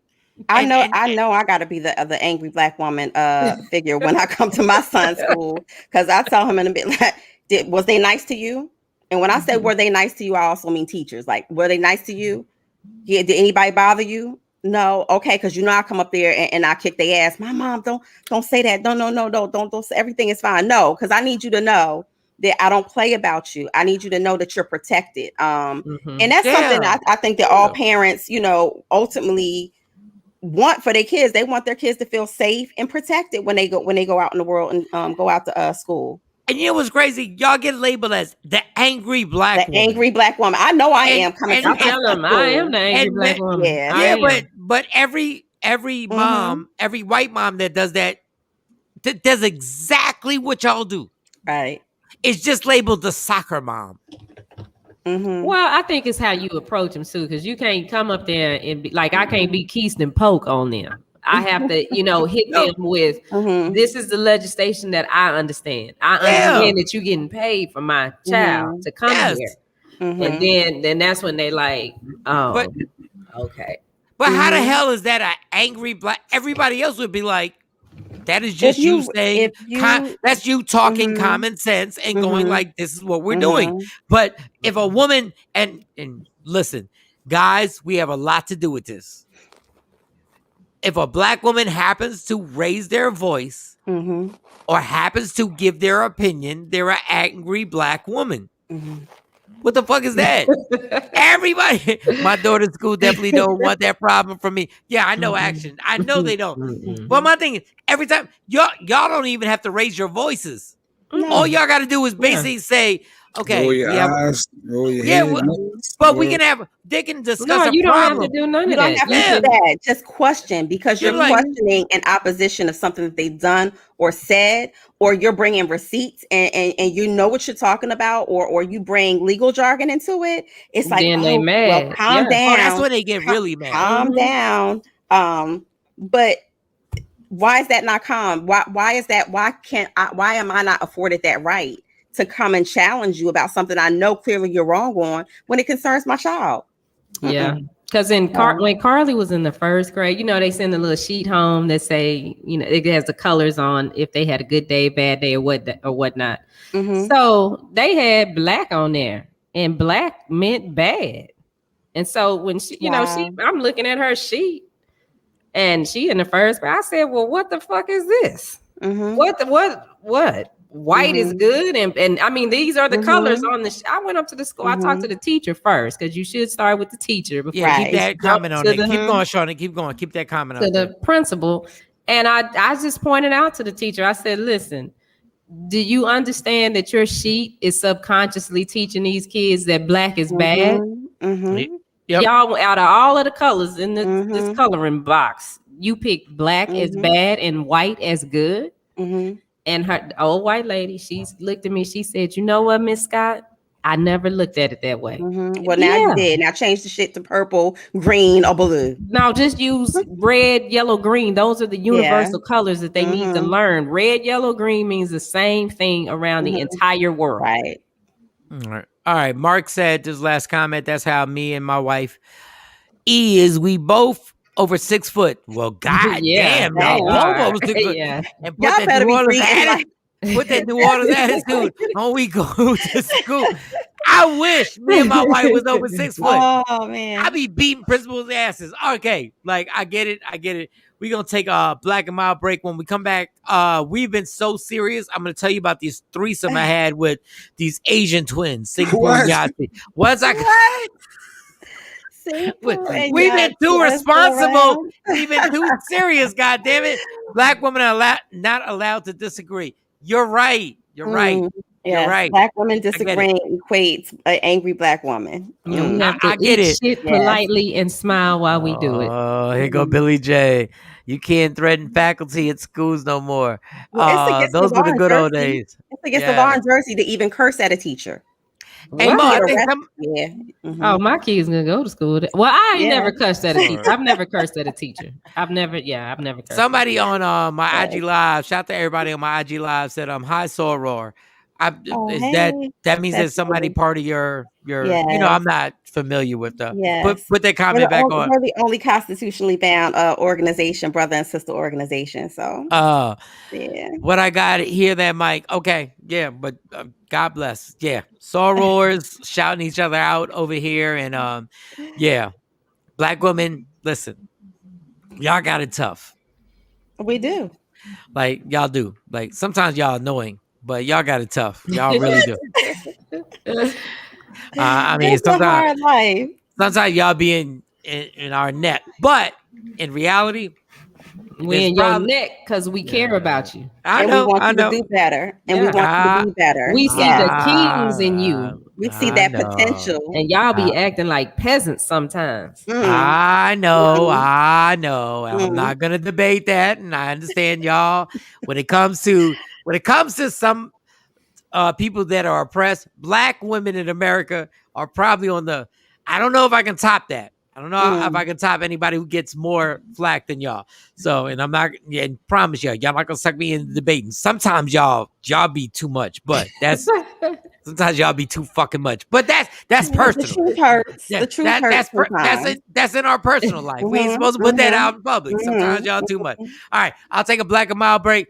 Do we have a guest? Are we good? Yeah, both our guests overslept. We're going back and forth. We restructuring the time, so they're gonna be on solo later. Jay Black, you said we have Eness. We're gonna see who we have when we come back. Okay. They ain't say shit today. Like I'm sitting here, I'm fighting. I'm fighting these two incredible intellectual vaginas, and I have no help. Yeah, because this is turning into, it might be like this is the vagina monologues right here. Jay Black has not said anything. He hasn't said it's time, people.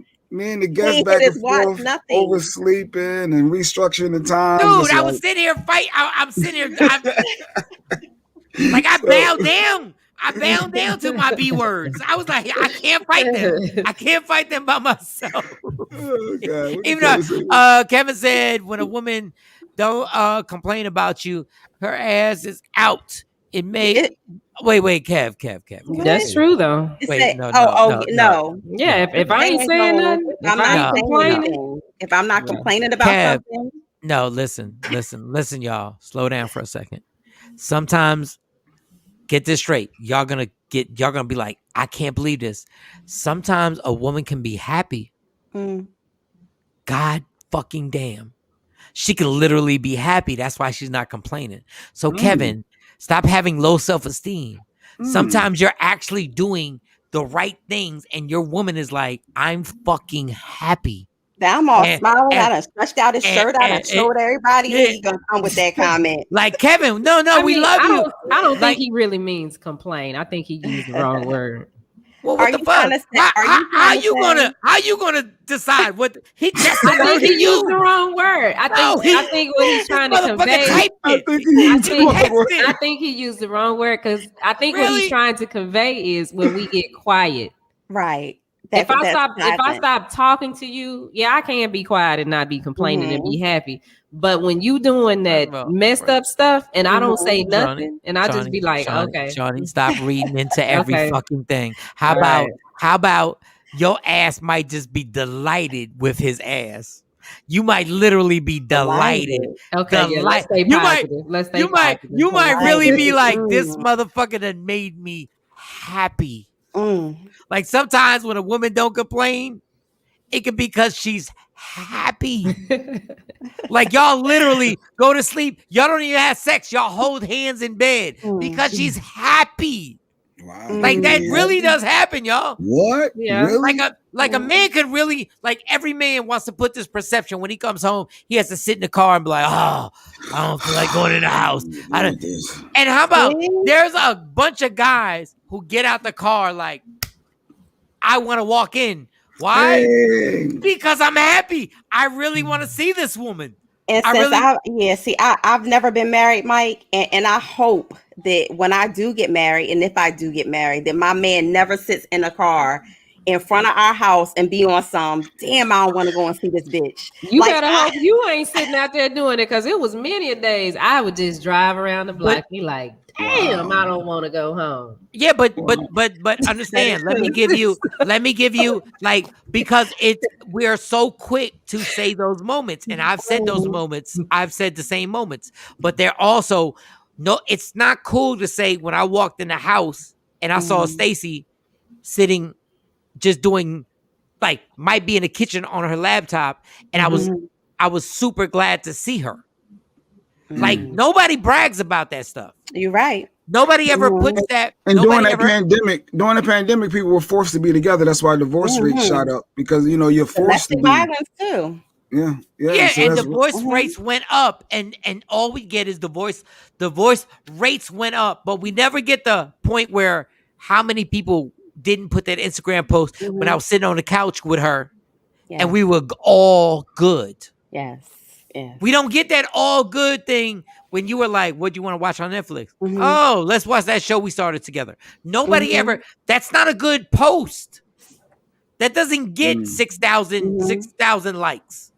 But when I say, oh, I was in the driveway and this bitch was irritating me, and I sat there and I put the emojis and everything.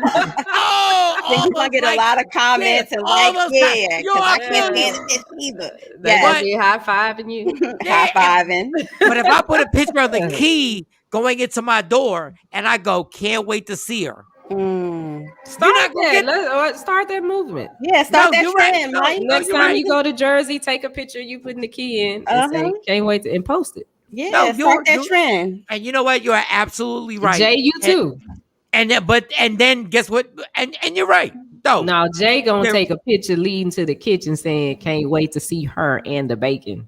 And the bacon. And the bacon. Goddamn babe. All right, y'all. Real quick, 4-minute break. I think every guest we had canceled. No, it's Thursday. You said it's Friday Eve. And then they all getting it together. Our guests overslept today. They said they coming on both. Yes. Yo. Mo is that mom that her son could rob a bank and be like, yo, he did owe money. Like she's like I love the fact that you tried. No, everybody canceled. And what went on today on Thursday? Like, what was the Mardi Gras that happened yesterday? Listen. And who do we have scheduled? Talent the comedian and Eness from the band, making the band. Talent treating us like Talent the comedian. I'm not gonna even say it. No, I love Talent. Wasn't Talent on the Black College tour back in the day when I first met you guys? I used to meet up with y'all to give y'all checks. What? I think it was doing all the shows. It was Talent. It was you, Talent, Ronnie Long, Mike Blackson. She gave the checks. Yes, I ain't gonna lie, I did notice your breasts. You gave, and you were very nice, and you were like, "Here's your check," and I was like, by that time, I had embraced them. They was, I had arrived. You was bold as fuck. Then you was just like they was actually when you gave me the check, you had the check laying on your breast. All right, let's. He's like, take this off my breast. I dare you. I was scared. All right, let's take a 4-minute break. Now, F Black and Mild, I gotta pee. We'll come right back. Everybody on Instagram Live will come right back. Michael, Shawn, and the Takeover Legends. Yeah, yo. I was always funny. I was always the funniest kid in the room, the funniest teenager in the class, and the funniest adult. Back then, I didn't even know that this would be my career. It was my protection. Funny is what got me through every trauma in my life. Every person I lost, every fight I lost, every girlfriend I lost. Funny always got me through these things. It was the one relationship that I knew I can't live without this one. I need funny. I gotta make people laugh. I gotta take away their anger so it won't be directed at me. And that relationship was so important that it literally turned into my job. And I thought, this is the end all, be all, be funny. Until I met alcohol. When I met alcohol, that relationship took over. I can only explain my relationship with alcohol like a toxic relationship. And we see it all the time. There's a person, let's just say it's a woman who has a bright smile that lights up the room, who has all the energy in the world, and everybody loves this woman. But she's in love with this toxic man that brings her nothing but pain, brings her violence, brings her this sadness that she can't compare to anything else in the world. But even though that man brings that to her, she can't find it in her mind. She can't even fathom living without this toxic person. That is my exact relationship with alcohol. What up, y'all? It's Michael Shawn from Michael Shawn and the Takeover Legends. And just in case you missed the show, check this out. So when Jay-Z's doing the song Give It To Me, and you're in the studio with him, and you put that part on the hook, how does this happen? Because all we hear is when the Remy's in my system, ain't no telling will I this some that's what I'm up here. And then you're in the studio. What makes you say your part? Like, did you just say, yo, did you raise your hand and be like, hey, Jay, I think I got something? No, we was working. We was working, man. It was one of them things where everybody grinding, and he needed a single. And I was in the Evans room working, and it wasn't even about stealing it. Because I think if I seen somebody, if I'm not mistaken, they gave me my credit finally. So Emilio Sparks brand right there, that's enough said. It's like they finally gave you credit for that. So I'm like, bet. But it was just one of them things. I was thinking somewhere else. My mind was somewhere else. They needed a single, and I was like, fuck it. I ain't gonna hate on him. I ain't gonna tell him no at that time. I was like, what I'm gonna say? No. Yeah, but Sparks, how did it occur? Did you just write it and tell Jay, or how did it happen in the studio? No, I was actually trying to record it. I didn't take his song. I didn't record it. I was trying to record it.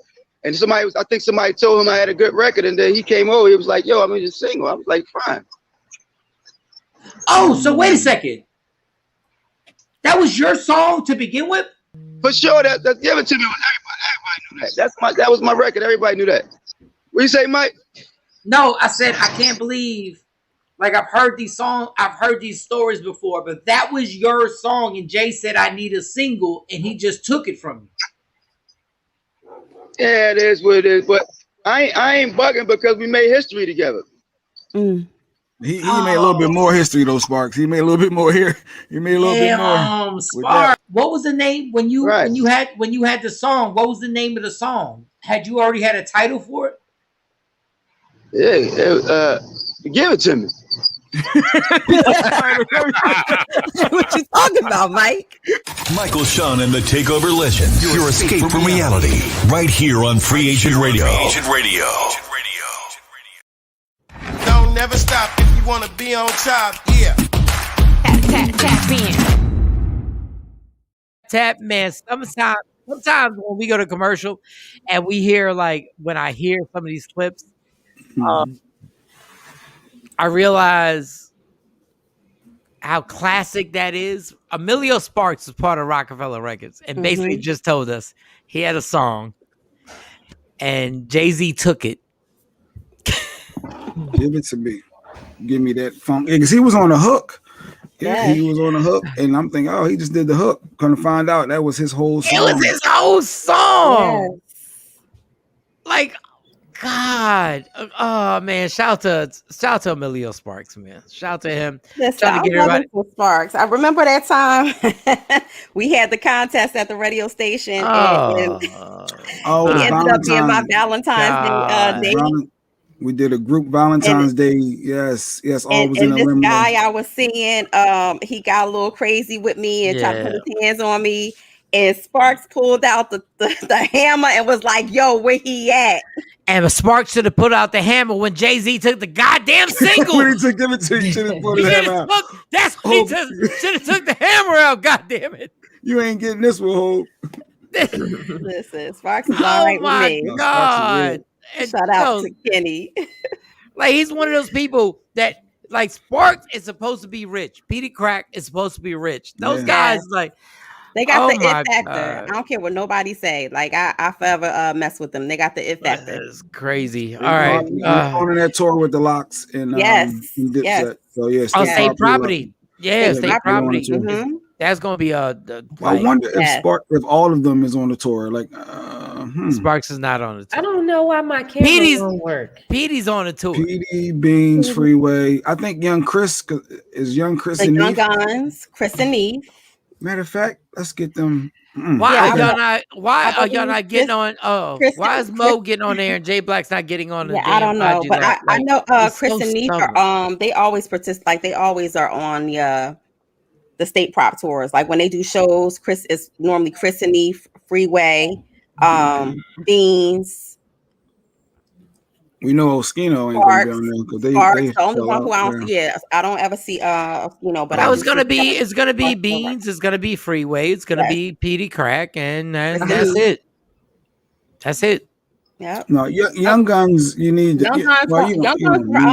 Why in the world would they need Young Guns? I love Young Guns. You say state property. You looking at the whole. You looking at them all. You looking at the unit. Yes, dude. I've seen tons of YouTube videos, and I don't see them.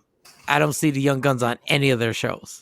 Well, I've seen Chris on spot dates. I've seen Young Chris with them on spot dates. We're not splitting that money. I sent you another. Oh, I got you. I sent you another request. All right, let me send it. Oh,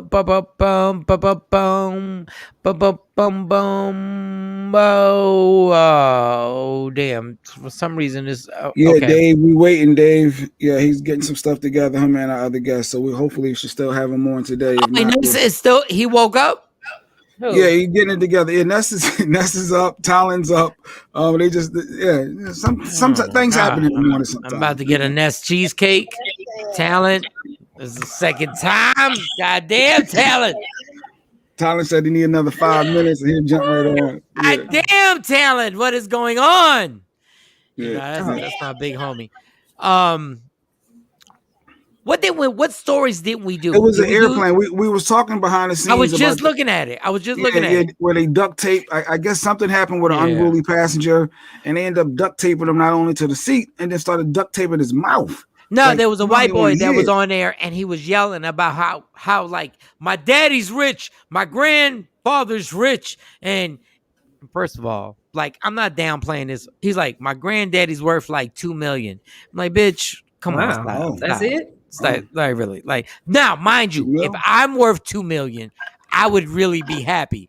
And he was yelling, and they taped him down to the seat. Keep going. So they tape him down, and then they tape his mouth, and I'm like, wow. I mean, but it was, we got the video because it was right. Like I'm not mad at it. Right to tape somebody. Hey, let me see this. It's right to tape somebody. So we got two videos. As long as it was white. You want to see the start of it first, or you want to see the tape give us the whole thing. Give us the start. He went hard. No, don't say thank you. Fuck you. Fuck you. You have no goddamn idea what's coming for you. Oh my God, don't laugh. You're only going to make the situation worse. You barely have the fucking issue.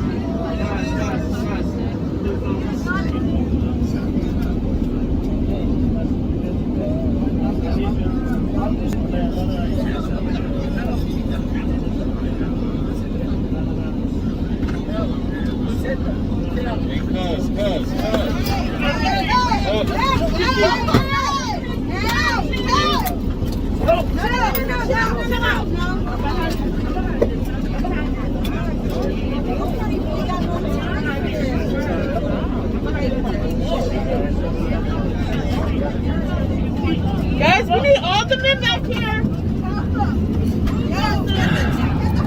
You're a bunch of goddamn and you don't have exit. Okay, that's the first one. Oh, that was the first one. So was that a lady who got him? No, that was a man. That was a man. It was a lady behind the man. Okay. She had a fat ass. Okay, go ahead. But he's coach. What millionaire family member? No, it happens. Sometimes your family ain't messing with you. Okay, second clip, action. He can. I don't know.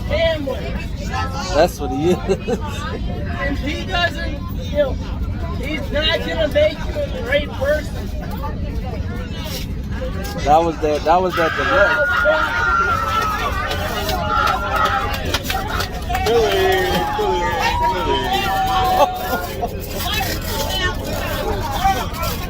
This shit crazy, man.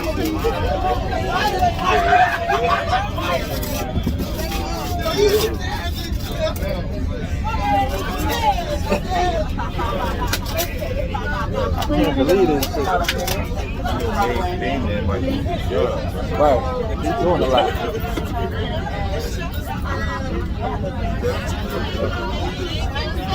boy did pick his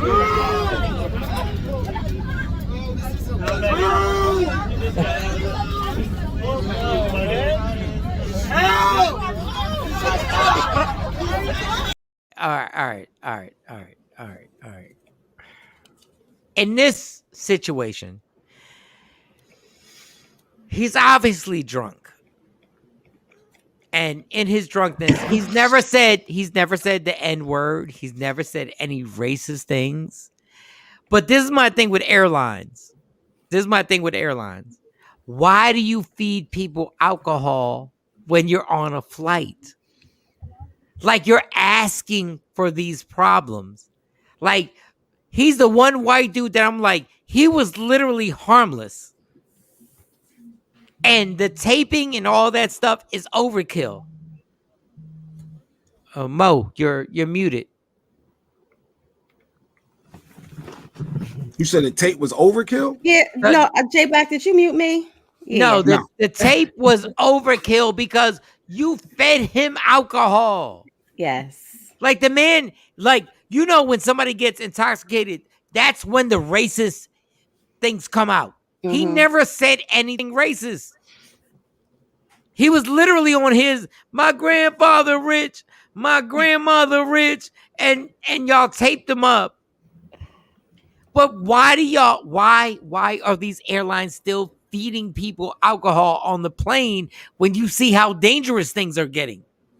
Let me tell you, still feed on the mouth. The duct tape on the mouth. What if he's allergic to latex? Exactly. And he went into anaphylactic shock. 3,000 miles up in the goddamn air. Then what? And Billy J said he tried to swing on a flight attendant. I didn't see that. But they could have duct taped his body, but his mouth. Wow, I mean, he wouldn't shut up. Like you missed the part the whole time. He just the whole flight, and it's like, no, he was an asshole. But he was an no, he was an asshole. But guess what? Y'all fed him drinks. Y'all keep feeding these people alcohol. They're about to mess up my whole situation. You take they need to stop serving alcohol on the planes then. Period. And everybody will get so mad. Like, I trust. The first thing they ask you on a flight, like if they see that you're a little anxious, would you like to you need a drink? Would you like to buy a drink? They do promote they promote it hard. They promote it hard. They promote it real hard. Stop feeding these people these drinks all the time. And then, how about this? Before you get on the plane, there are bars right there at the airport, and they're drinking. Then you get on the plane. Then they got more drinks. And y'all wondering why people losing their minds? Let me tell you, on a flight from Atlanta to Amsterdam. Hold on. Billy, go ahead. Billy said, man, F that dude. I would have ducked. Hold on, I want to use my voice right. Man, F that dude. I would have duct taped his whole body shut. Billy, shut the fuck. No, I love you, Billy. We love you. Everybody be bold as hell. I would have duct taped his whole entire body. I would have made sure I duct taped his ankles to ankles. Billy J. Drunk ain't no excuse. Hold up, Billy.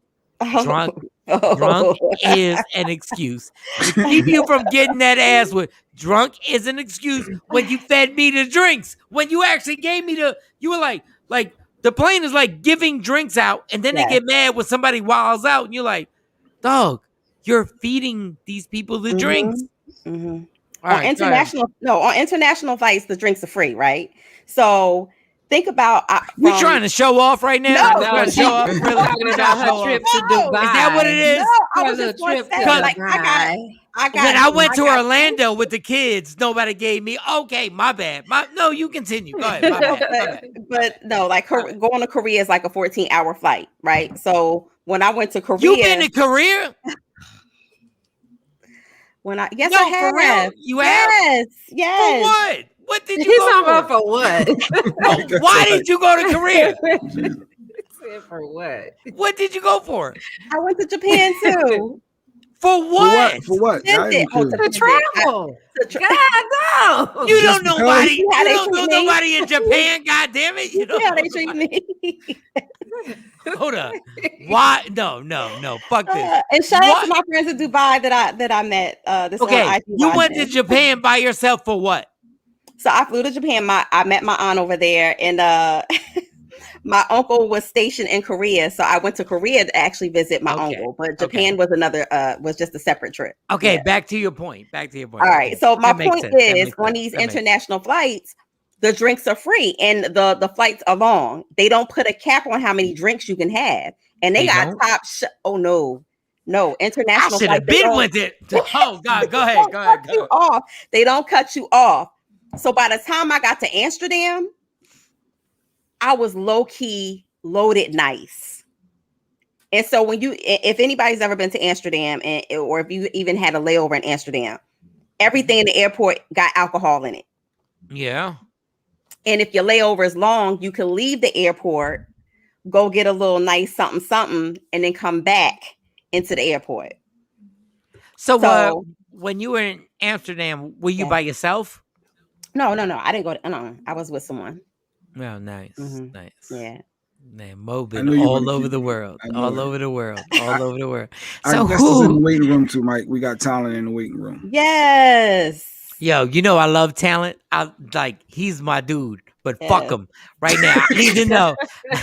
I need to know who was Mo with that went to Amsterdam. He was white, wasn't he? Was he white? Was he white? No. Man, oh my God. What you're implying is my black and brown brothers don't got money to go to Amsterdam? Yeah, I said that. Yeah, I said that. All right, ladies and gentlemen, one of our good friends, one of my good friends, somebody I've known since I was 24 years old. Talent is in the building. Talent is in the building. Yes. Lazy fuck. Lazy fuck. Hey, hold on. I thought I had some good stuff. I'm gonna test my stuff out. I'm gonna smash, and then I'm gonna go to Korea and see if a girl comes see me in Korea, and that means I got the stuff. You heard? 14 hours this joint. he said, who was you with? I want to know who you was with, Mo. No, Talent, was I wrong? Who the fuck was you with? Talent, don't co-sign Mike on this shit. Yeah. I want to know too. I ain't gonna lie. I was sitting there. I was watching TV like that. I was like, who's he with? Who is he? And I know he was white. She's trying to act like she went with a black dude. She did not go with an African American. I promise you, it was the whitest dude ever with a high IQ. Talent. First of all, congratulations. Talent just celebrated 30 years of comedy. Clap it up for that. Clap it up. Congratulations. Yes. All right, Talent. Why have you been late for the last 2 days? Get him on the live, Mike. Well, why? First of all, let me be clear. I got my times mixed up. The first day I forgot. I told you I was traveling. I didn't tell y'all that. It was too late. So that was a good one. That was true, though. That was true. No, that was true. I believe you. Yeah, and then now I got my times. I don't know why I thought it was like 9:30 or whatever. You know what I mean? So I texted him. I said, time? He said it was 8. I think that was 8:15. He was like, it was 8. What the hell you doing? I was like, damn. I'm like, but I'm up now, though. But you know how it is, Mike. Mo know how it is. When you smash for 14 hours, you gonna be late. I know you want. I know you ain't making it to something. I can't smash for 14 hours and make it on time on the morning. You ain't making it to something. I'm right here in the hotel right now. Like, yo, I got to make this call, brother. I got to get in here. Let me tell you something. 30 years, Mike. No, it ain't like our first 10, Mike. No, I know. You know, I know. Our first 10, we didn't sleep. We did not sleep at all. We did not sleep. Smash, show, smash, shots of tequila, smash, show, plane, smash, drive, turnpike, smash. But now we got to slow down. You know what I mean? 30 years in the game. I'm just honored to be here, bro. It's an honor to still be relevant, first of all. You know what I mean? Right. So, all right, Talent. You're so Mount Vernon, New York. For those watching right now, like New York City, there's New York, there's Brooklyn, the Bronx, there's Queens, Manhattan, the whole nine. A lot of y'all don't know about Mount Vernon, Yonkers. You watch the Verses, and you watch the Locks, and you watch Dipset. Just please speak on what Jadakiss did. First of all, we wiped the floor with him. Let me three numbers for you. 914. People need to know that. You know how Philly be like, yo, that's the 215? Yeah. 914. That covers the whole Westchester. People don't realize they like to talk about the 5 boroughs when it comes to New York rappers. They like to talk about the 5 boroughs, and they forget DMX, Heavy D, Grand Nubian, the whole Rough Riders, Eve. They forget all of that came out of the 914. Pete Rock, CL Smooth, the whole Albie Shore, Jeff Red, Denzel. 914 run stuff. So what happened was Dipset thought because they repping Harlem World, it was going to be an easy thing. They thought we're going to show up with these weird clothes and ensembles. With all these gold chains, you can't see my neck or chin, looking like Nefertiti's nephew. And they thought they was going to have a New York City run. Forgetting that one of the top 5 dead or alive is Jadakiss. And that man put the locks on his back and wiped the floor. Let me tell you something. My most memorable moment of the night is when he called them out. Because they got tongue-tied and tongue-twisted trying to lip-sync their own songs. Ain't nothing worse than to get your own lyrics.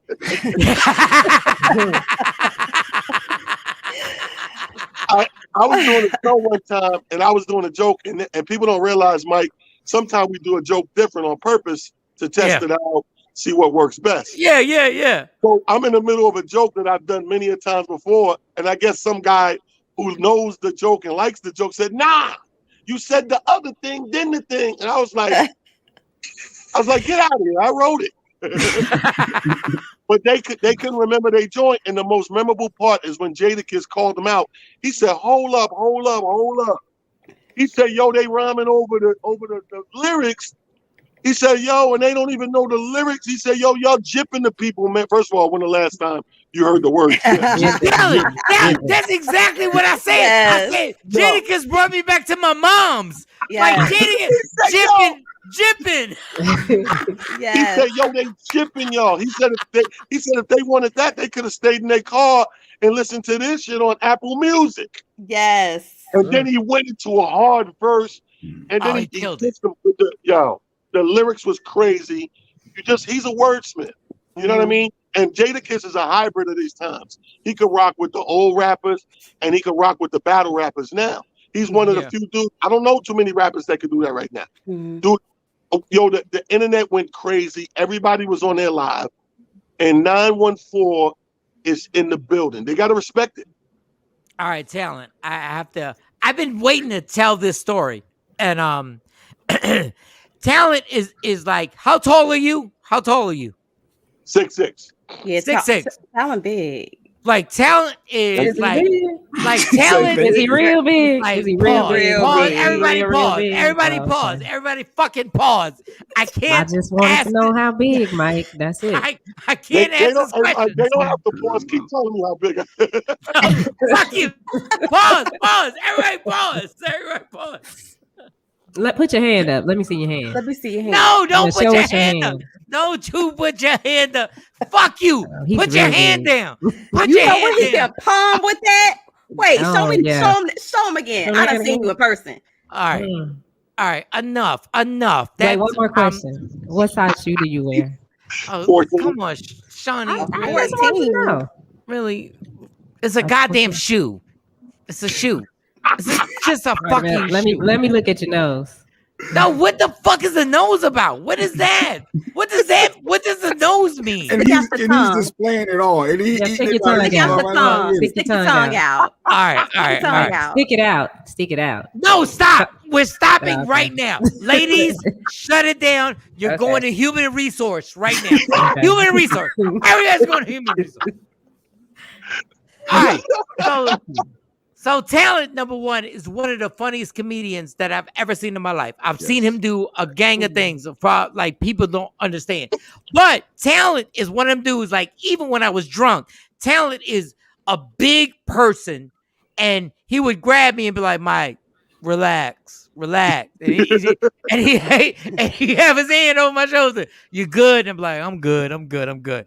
So everybody thinks Talent is this guy, this jolly guy that just like, it's all good. You could say whatever you want to him. Until one night I saw him at a comedy club.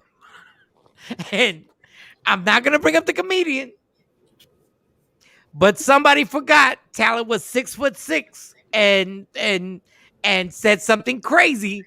And nobody realizes I saw Talent leave the comedy club and chase this dude down. I'm not saying no. Wow. I'm not saying no names. It's okay.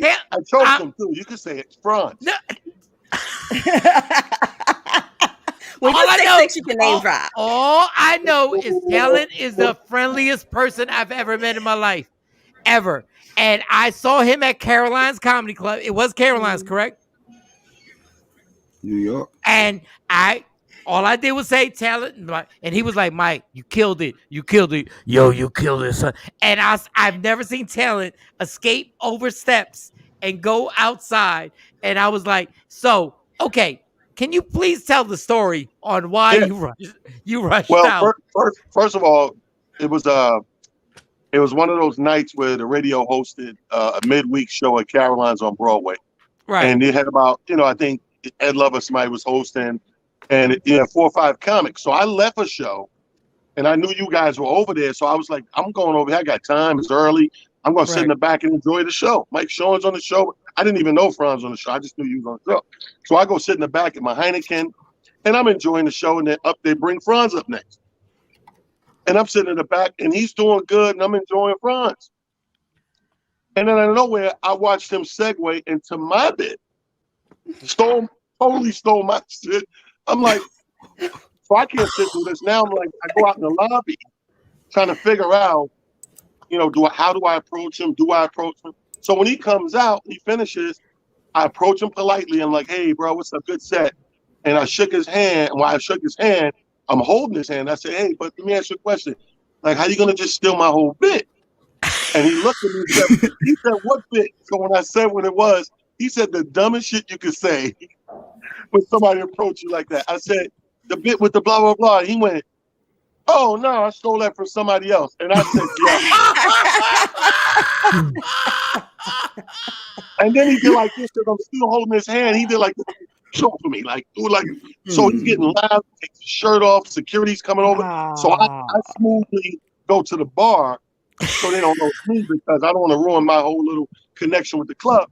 Right. So I'm just going to watch him. When he left, I left. I went around the corner, bro, pushed him down the little train thing, and I was trying to get him to fight me, but he wouldn't fight me. So I got frustrated. I just started choking the shit out.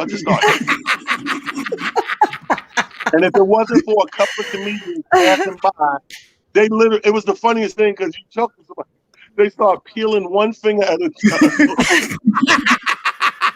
Get off him. So I do an interview like this about in the middle of the pandemic, like maybe 4 or 5 months in the middle of the pandemic, with Spanky Hayes from Wildin' Out, and he asked me the same thing, right? So I guess it aired or whatever. So 1 o'clock in the morning, I get a call from Franz, and he's like, I was like, hey, I forgot all about it. He was like, hey, I said, what's up, Franz? He was like, yo, you choked me? I said, what? He said, you choked me? I seen an interview. You said you choked. I said, oh, yeah, I choked you, Caroline. He's like, nah. Again, another stupid response. He said, you choked me at Caroline? He's like, nah. I said, you don't remember that? He said, nah, I remember you choked me somewhere else.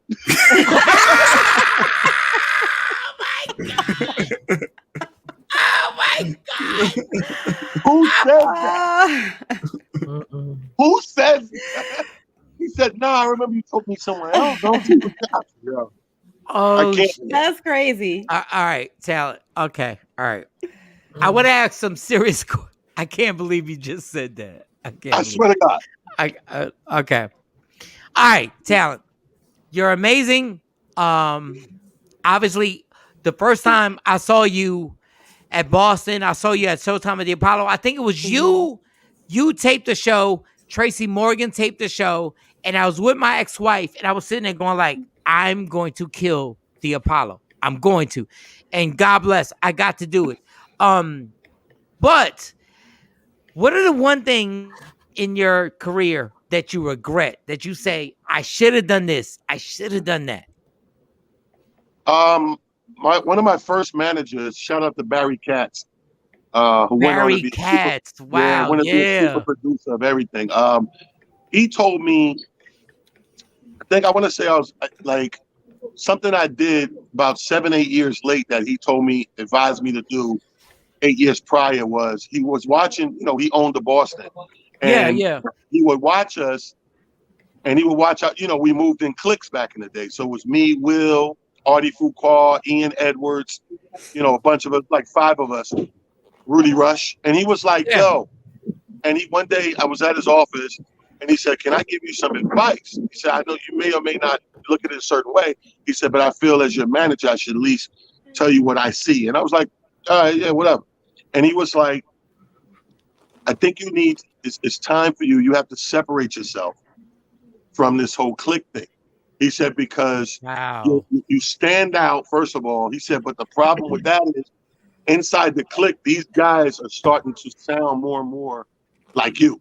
Subject matter, everything you're doing, because your thing is standing out, you're starting to get too close to emulating what you're doing, and it can get lost in the sauce. He said, if you see 5 guys doing the same thing, you don't know who the originator is. He said, so my advice to you is to kind of say, I'm not telling you not to be their friend, but on the comedy scene, you need to move dolo a little more. And I was like, and if you think back in that time in the 90s, I really looked at it, given where it came from.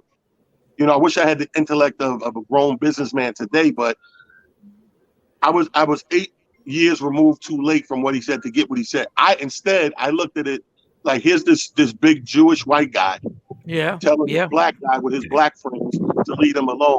I looked at it like a divide and conquer thing. I look at it like, a separation thing for the wrong reasons. So I never really did it. And then I sat in that cesspool for another 6, 7, 8 years, and I start to see what he saw. Yep.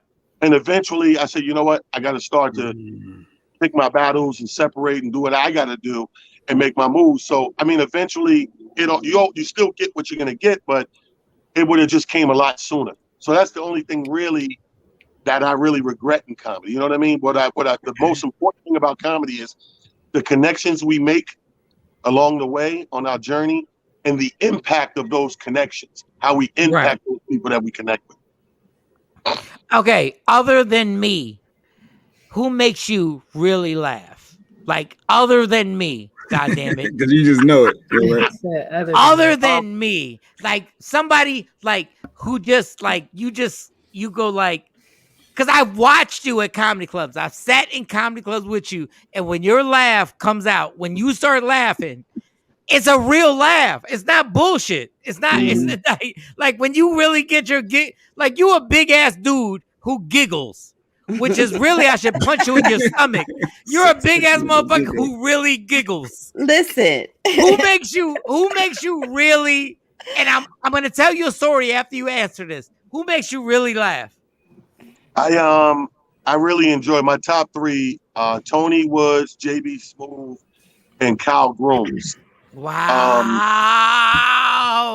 And they because of different, like they come from 3 different places of comedy, but they're so on their own planet and so funny. Like JB says the simplest things to make it laugh. Yes. Tony has the more deep.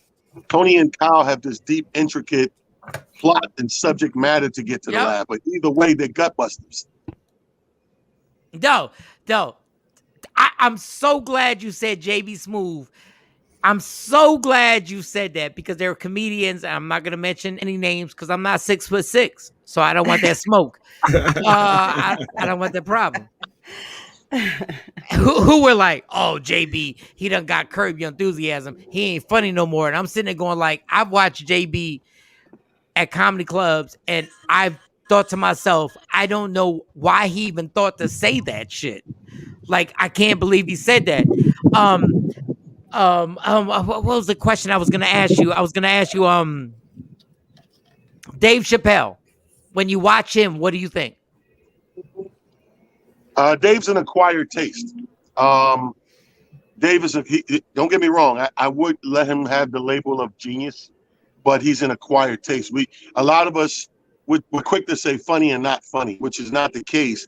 Some people are acquired taste. It's like I drink tequila.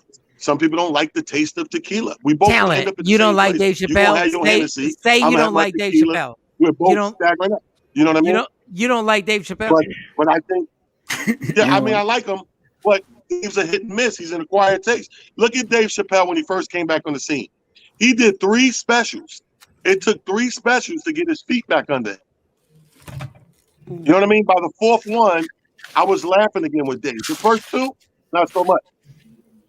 All right, me and Talent gotta have a conversation, but he's bigger than me, so he's right. He's right. No. I mean, what do you think? What do you think about Chappelle? What do you think? I honestly, Talent, I can watch Dave Chappelle just talk, and literally, I don't need him to tell me a punchline. Like I honestly can watch him just I can watch him just actually speak with a cigarette in his mouth, and I feel like I'm going back to like 1970 with Red Fox and Richard when they weren't pressed to have a punchline every 4 seconds. Oh no, he's a great orator, Mike, but you're just not gonna laugh that on. He's a great orator. You know, he reminds me more of a Dick Gregory. Because Dick Gregory, yes, you're absolutely Dick right. Gregory, where you listen, laugh, listen, chuckle, listen. You know, it's spaced in there, so it's no LPMs. Like I learned something one time in a comedy club. I did a whole weekend, and when I was getting paid, this super old white guy was writing out the check. So you know this was taking 20 minutes, right? Old white guy. So he's writing a check, and he kept looking up, saying little shit, and he was like, "Yo, your LPMs." I was listening, not to the show, but to how big the last was and how much time was in between. He said, "Yo, your LPMs are crazy, right?" And he said, "LPMs, I never heard of that." I'm like, "I haven't dropped an album, right?" So I'm like, "LPMs, but it's laughs per minute. Mm-hmm. It's laughs per minute and laughs per second that they judge you on." And that's why I said Chappelle's an acquired taste, because for that comedy lover that likes to go and get that energy and that boom, boom, boom and laughter, they're going to critique Dave different than a Chappelle fan. A Chappelle fan sees the genius, but a regular comedy goer is going to be like, it was all right. Okay. Yeah, but a regular. That's what I mean by acquired taste. No, but a regular comedy goer, and what you just said is 100% right. But my thing was like it killed me when Steve Harvey was like, you got to tell a punchline every 6 seconds. And I'm like, dog, Richard Pryor did 7-minute bits that you didn't hear a joke to the end. And my thing was like, when you start trying to tell people an art form, this is an art form. You can't put a limitation on an art form. Exactly. You know what I'm saying? Like, and I get what you're saying. And one thing about you, and they can say whatever they want about whatever I'm about to say. Talent, your personality has been the same on stage and off stage. Yeah, facts. Like, it doesn't matter where we're at. Like, I've never seen you in a depressed mode or whatever. Like, certain comics get off stage and like, I'm going to hold court. I'm going to hold court right now. And I'm going to tell everybody what comedy is all about. And you get off stage, and your silly ass just does the same thing. You act the same way on stage, off stage, at the basketball court, at the barbecue. Right. I've seen you at barbecues, basketball courts, on stage. Right. And your thing is like, you've been the same fucking person, and you don't try and command the audience. You just happen to be able to command the audience. I repeat that. You don't try to command the audience.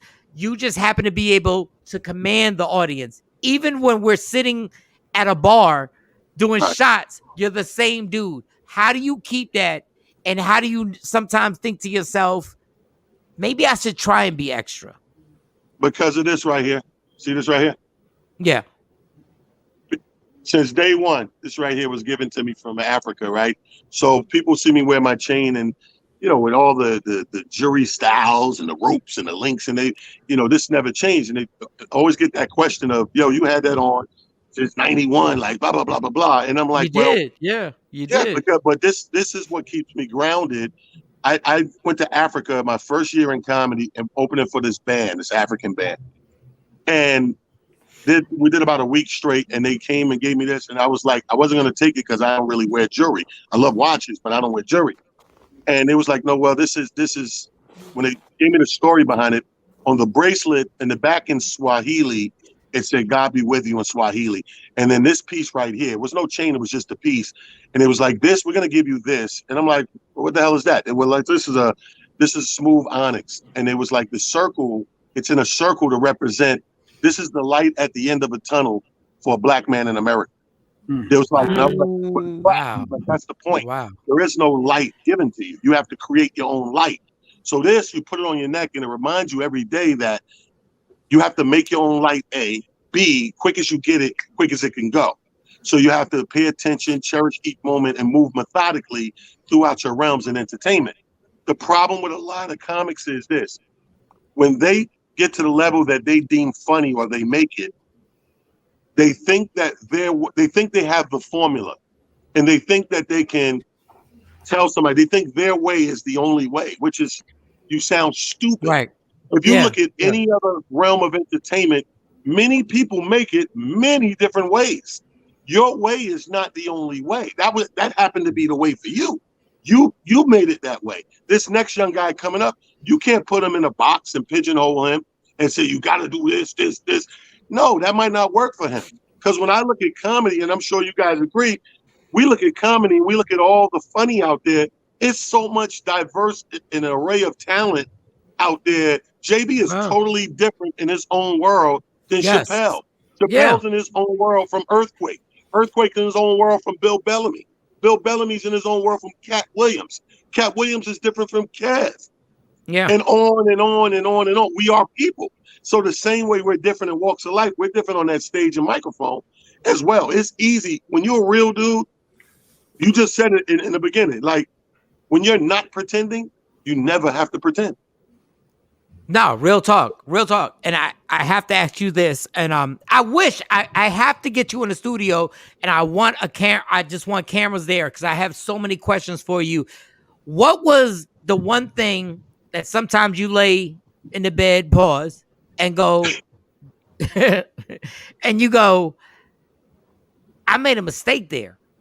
I should have taken advantage of that situation. That was a mistake where you go like, you think to yourself, God damn talent, why did I not take advantage of that? Why I do what I did?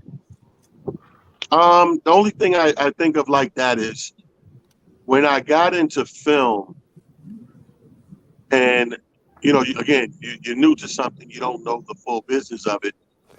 When I did Sunset Park, which was the very first film, we actually are owed money for that because we kind of rewrote the script, Fredro and myself.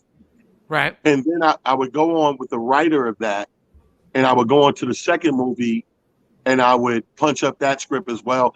The only thing I regret is knowing those writing rules and laws and regulations in the film business, because I would have writer's credit.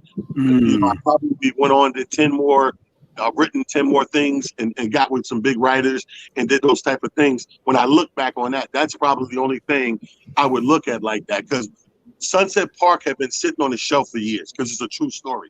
Right. And when they finally decided to do it and got the green light, they were about to shoot this thing with all this old lingo and slang and everything.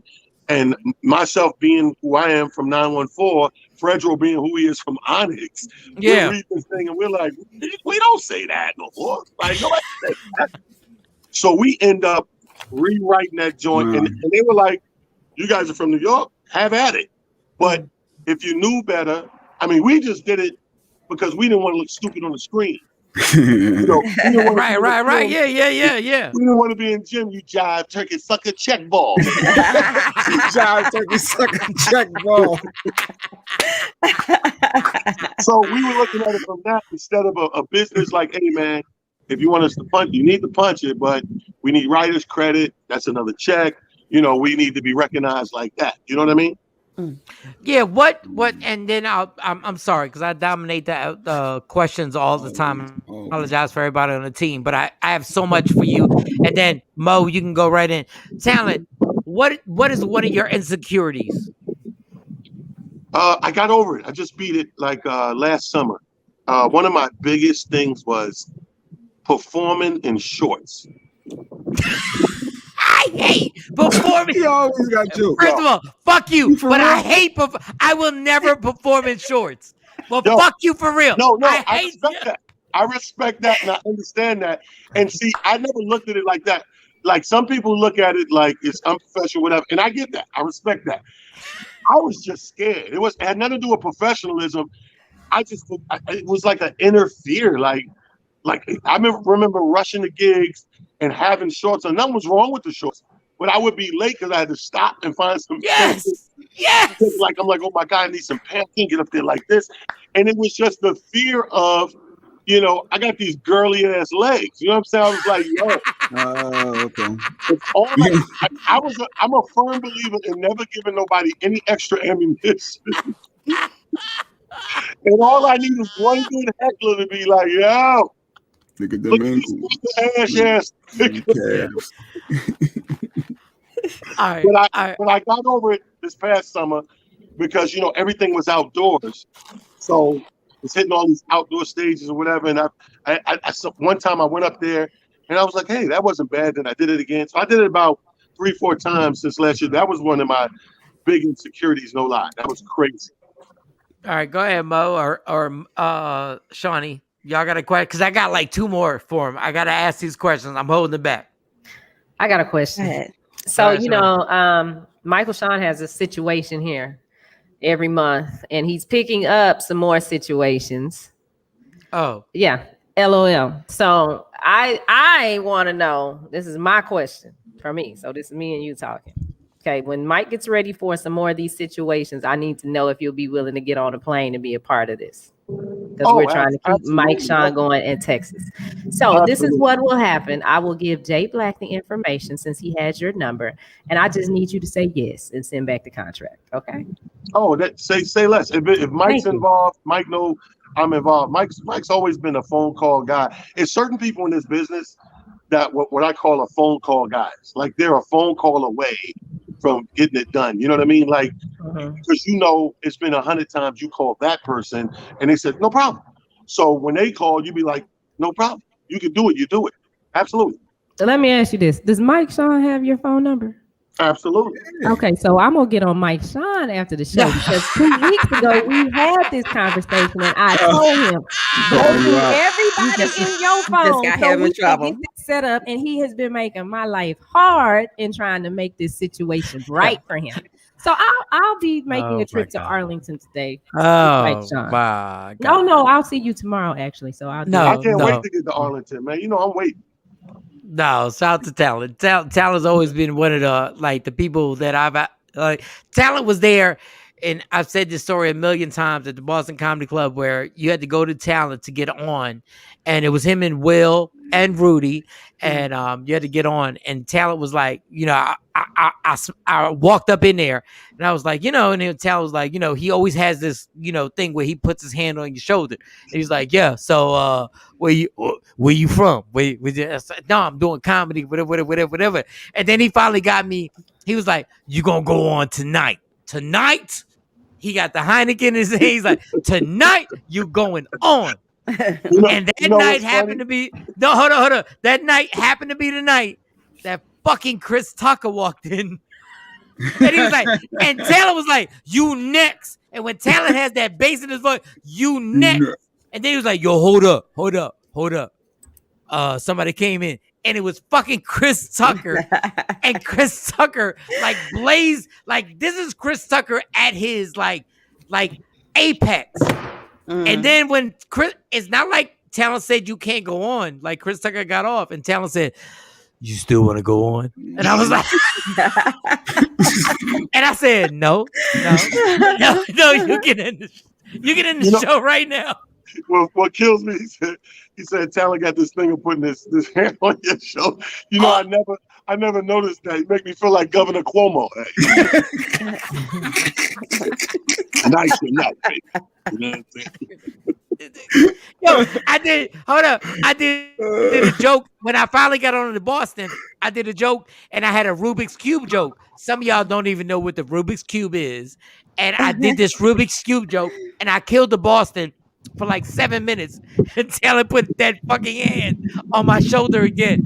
He was like, "Oh, we going to Buffalo. If you want to go to Buffalo, you ready to go to Buffalo?" And I was like, "Yes, we can go to Buffalo." Ripping you up. This motherfucker, he was the Suge Knight of comedy. Like, he would really he would grab you on your shoulder and be like, "Yo, I got $75 and you can go to Canada with me." And then you'd be like, "Yo, I'm going." All right. So I do have a question. Talent. You know, we're in a social media age. You know, everybody's sliding in your DM. What does your dating life look like right now? Oh.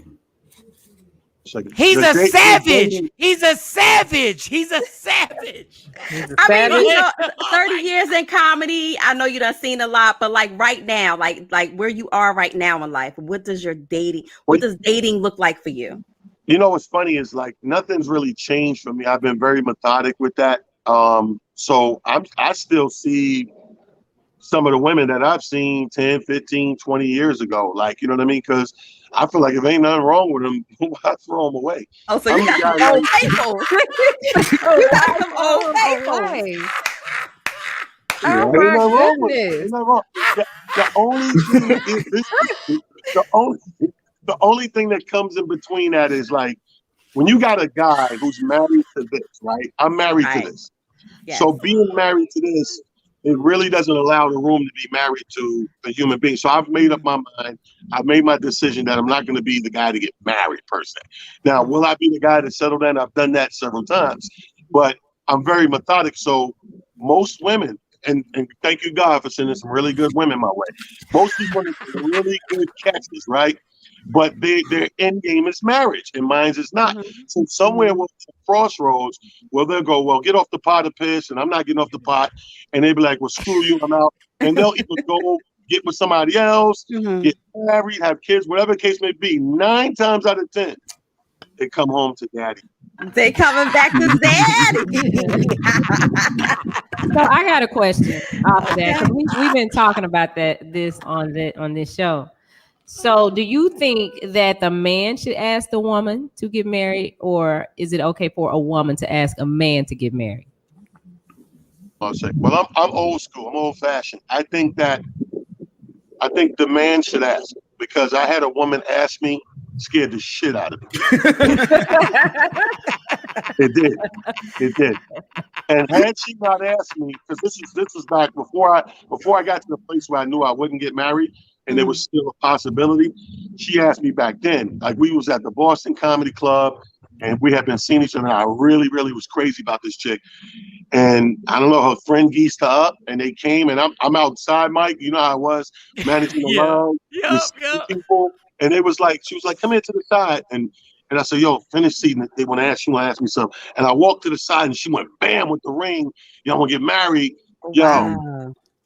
I was like a little bitch. I was like, yo. I was like, I'll be right back. I left.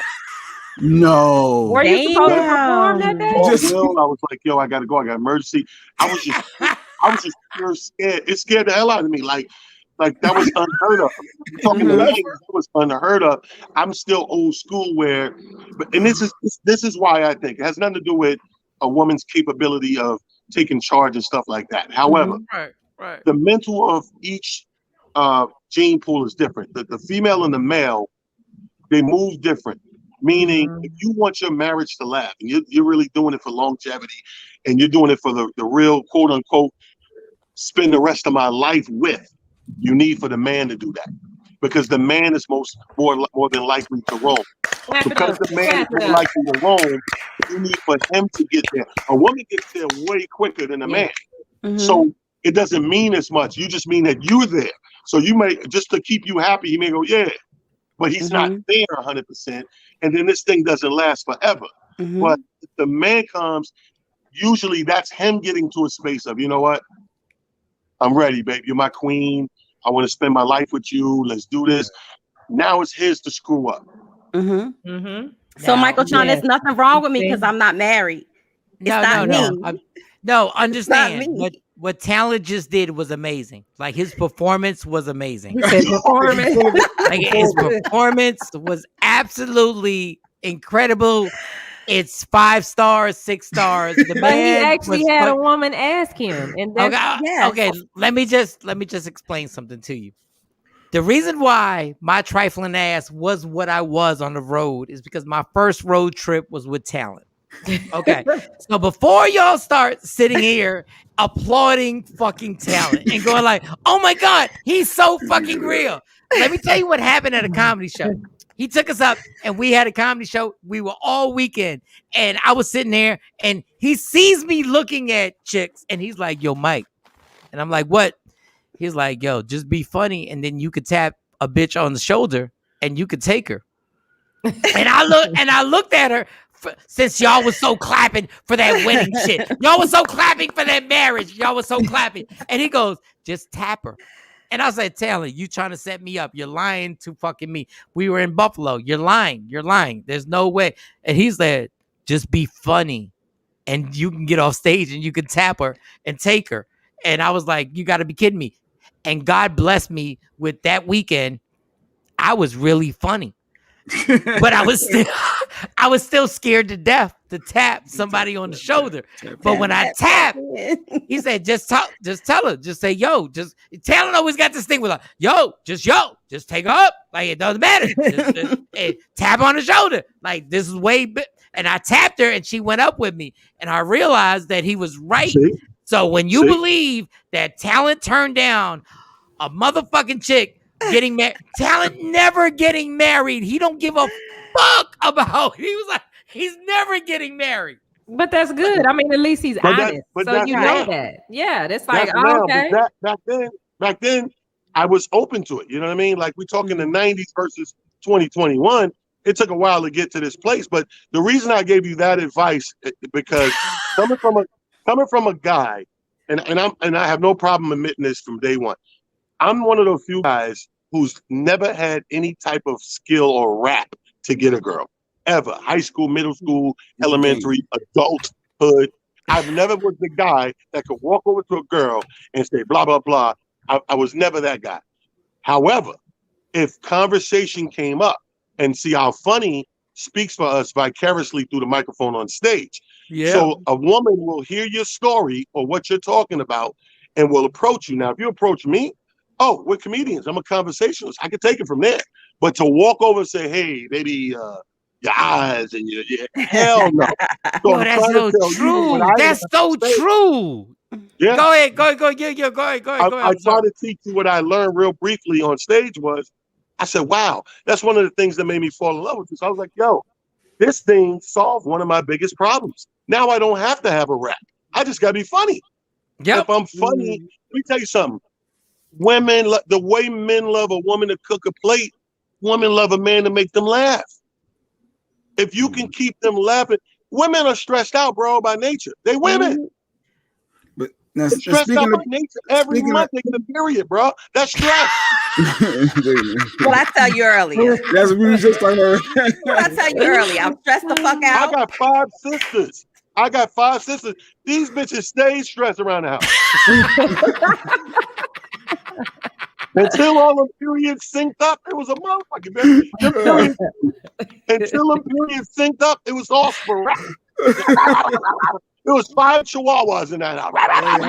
All on different weeks. Then I'm involuntary. Yeah, that you ain't got no control over it. Anybody can catch it. All right, Jay, you have a question. Go ahead. Yeah, so with It's Just Comedy, you made that slogan very famous and popular. Did you ever trademark? There's a trademark right now, so you got to get it. It's a trademark? Yes, it's trademark. I did that very early on. I say the first like 8-9 years. So the only reason you didn't do it right away because first of all, it was an accident, right? First of all, not an accident, but it wasn't like planned or intentional. Like I got this trademark. I'm gonna say this. It's gonna catch. See, that's the thing. And Mike Shawn, no, I'm not lying. Early in comedy, you did what you did, and some things stuck to the wall, and some things went by the wall. Yeah. So that was one of those things that stuck to the wall that I had. First of all, I had no intention of saying it, so I damn sure didn't know if it was gonna stick to the wall. I was at the Apollo, this is my first TV taping. Shout out to Derek Ellis. The schedule was we were taping the TV show Showtime at the Apollo. The schedule was that day to perform was MC Light, Derek Ellis, and I were guest comedians. So the order was Derek Ellis, MC Light, she was gonna do Roughneck and another song, and then it was Talent. I'm already about to shit my pants because it's the Apollo. Whatever, we know the history of the Apollo, so I'm sitting there with the heart beating thing, and I'm just trying to talk myself through this thing. So Derek Ellis goes up. They bring him out. They boo the shit out of Derek Ellis. They boo Derek Ellis to smithereens, right? So the people got to come out there. The producer's like, whoa, whoa, whoa, whoa. No, don't boo him. He's a guest comedian. He's not a contestant. We're going to bring him back out. Wow. Hey. Harlem don't give a damn. They brought him back out. They booed him again, right? I know. So now I'm getting real nervous. The only thing I got to keep myself calm is to tell myself, I'm like, yo, T, at least they're going to be happy to see MC Light. They'll be in a better mood before they bring you out. So I'm standing on the side next to the guy with the little headset walkie-talkie, and I hear him go, okay, we're ready for MC Light. And you can hear it come across the speaker. Light's not ready. She needs 15 more minutes. Throw the Talent nigga out. I was like, okay. So they throw me out there after the double boo, right? Like doo-doo is this close to coming out my ass. I'm this close. I'm like, yo. So I go out there. That's how my voice, that slow voice I originally started with came. That was like nerves, right? And the whole intro came from following his boo. It's like when Bernie Mac followed the boo at Def Jam. That's how he came up with I Ain't Scared of You. When I followed Derek S. double boo, I came up with like, listen. I said, first of all, I got one rule for you. Don't take none of this stuff personal. Because they took his jokes personal. I was like, it's just comedy. And then I was like, yo, if I say you ugly and you feel you ugly, it's just a coincidence. So when I got that first laugh, I rode that for my whole set, and my first TV show ended up being a standing O. But that was all accidental. So the tape was good everywhere. It was a standing O, and people was like, oh, it's just comedy, right? So then people kept approaching me with it. So then I get Def Jam, and I'm like, keep that intro. I kept the intro every time through Def Jam. And come Comic View, keep the intro. So every TV taping kept the intro. Then even when I wanted to let it go, I would be out working and gigging and state to state and city to city. And people come over to me every show that I don't do it. Even to this day, people come to me, man, you didn't do it. It's just comedy, man. I'm like, yo, bro, I was not in that zone. They'd be like, man, you got to do that. Don't. So that made you say, you know what? For whatever reason, it ordered me to try to figure out why, but for whatever reason, this thing is catchy. You got to jump on and brand it. Talent, you've made so much happen in your career, and but sometimes there's a basic feeling where you ever just look and go like, God damn, I know, no pun intended, how talented I am, and you've made an incredible career. Me and you have both paid for every bill, bought every house, paid for every mortgage, paid for our kids' school clothes. We've done everything based on our jokes. We are blessed. We are absolutely blessed. Everything we pay for is based on our jokes. So we're blessed. And I'm like, I can never ask God, like, why didn't this? But is there a time when, because I've done this, with a time where you're like, dog, I'm really that good. And why did I get my shot? No, me, because you know why? I've never felt that way for two reasons.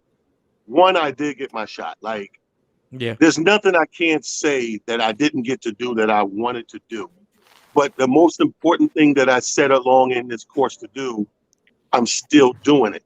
I always wanted to be the best on stage. Right. And when I look at what's out there, when I work with amongst others, and I stand toe to toe, pound for pound next to what people think may be great comedians, and I know where I'm at with it, I'm totally happy with what I built and what I continue to build. I've never wanted to be a movie star. I've never wanted to be the radio star, but God still gave me those things. You know, I've never wanted to be the TV. I've never set out to be that. Like I know a lot of people have. A lot of people use stuff for stepping stones, but unfortunately, or fortunately, I just never was that guy. I mean, like you just said, the things you just named was the most important things to me, because you got to realize I left a good job to jump out the window, so to speak, with this thing called comedy. And if I leave a job that had full benefits, at the time I'm 21 years old, I'm making over $50,000 a year, which is unheard of as a 21-year-old. I got a career. I got all this thing going. If I jump out, say, forget all that, quit everything to jump and take a chance, I need to double and triple up what I'm leaving, because I got kids on the way. So if God lets me put all, now mind you, I got 6. I got 3 boys, 3 girls. If I could put 6 kids through college, if I could buy multiple houses and cars that nobody wants for nothing, and still get to live the way I want to live, because a lot of people can do those things, but then they're sacrificing to the point where they don't get to live what they want to live. You know what I mean? Like you ever see the kids are in college, but the parents are fucked up. Because he can't do nothing. He can't keep nothing. Right. If I can do all those things for me and mine and still do my thing and be able to, here's the best luxury in the world, is to be able to turn stuff down. That is the ultimate luxury, because a lot of us have to take everything come across the table. Every phone call, every offer, whether it's your worth or not. To be in a place, Mike, where I could honestly say, like right now, I'm in Orlando working just because I want to sharpen my tools. Right. I'm not here because I need this money or whatever the case may be. I can set myself up in a hotel. I can get to and from wherever and sharpen these tools in front of these random audiences just to make sure they're right. And we need to check ourselves and do that when we can, because you don't always be in front of the talent crowd. If you're always in front of the talent crowd, you don't know what's really funny.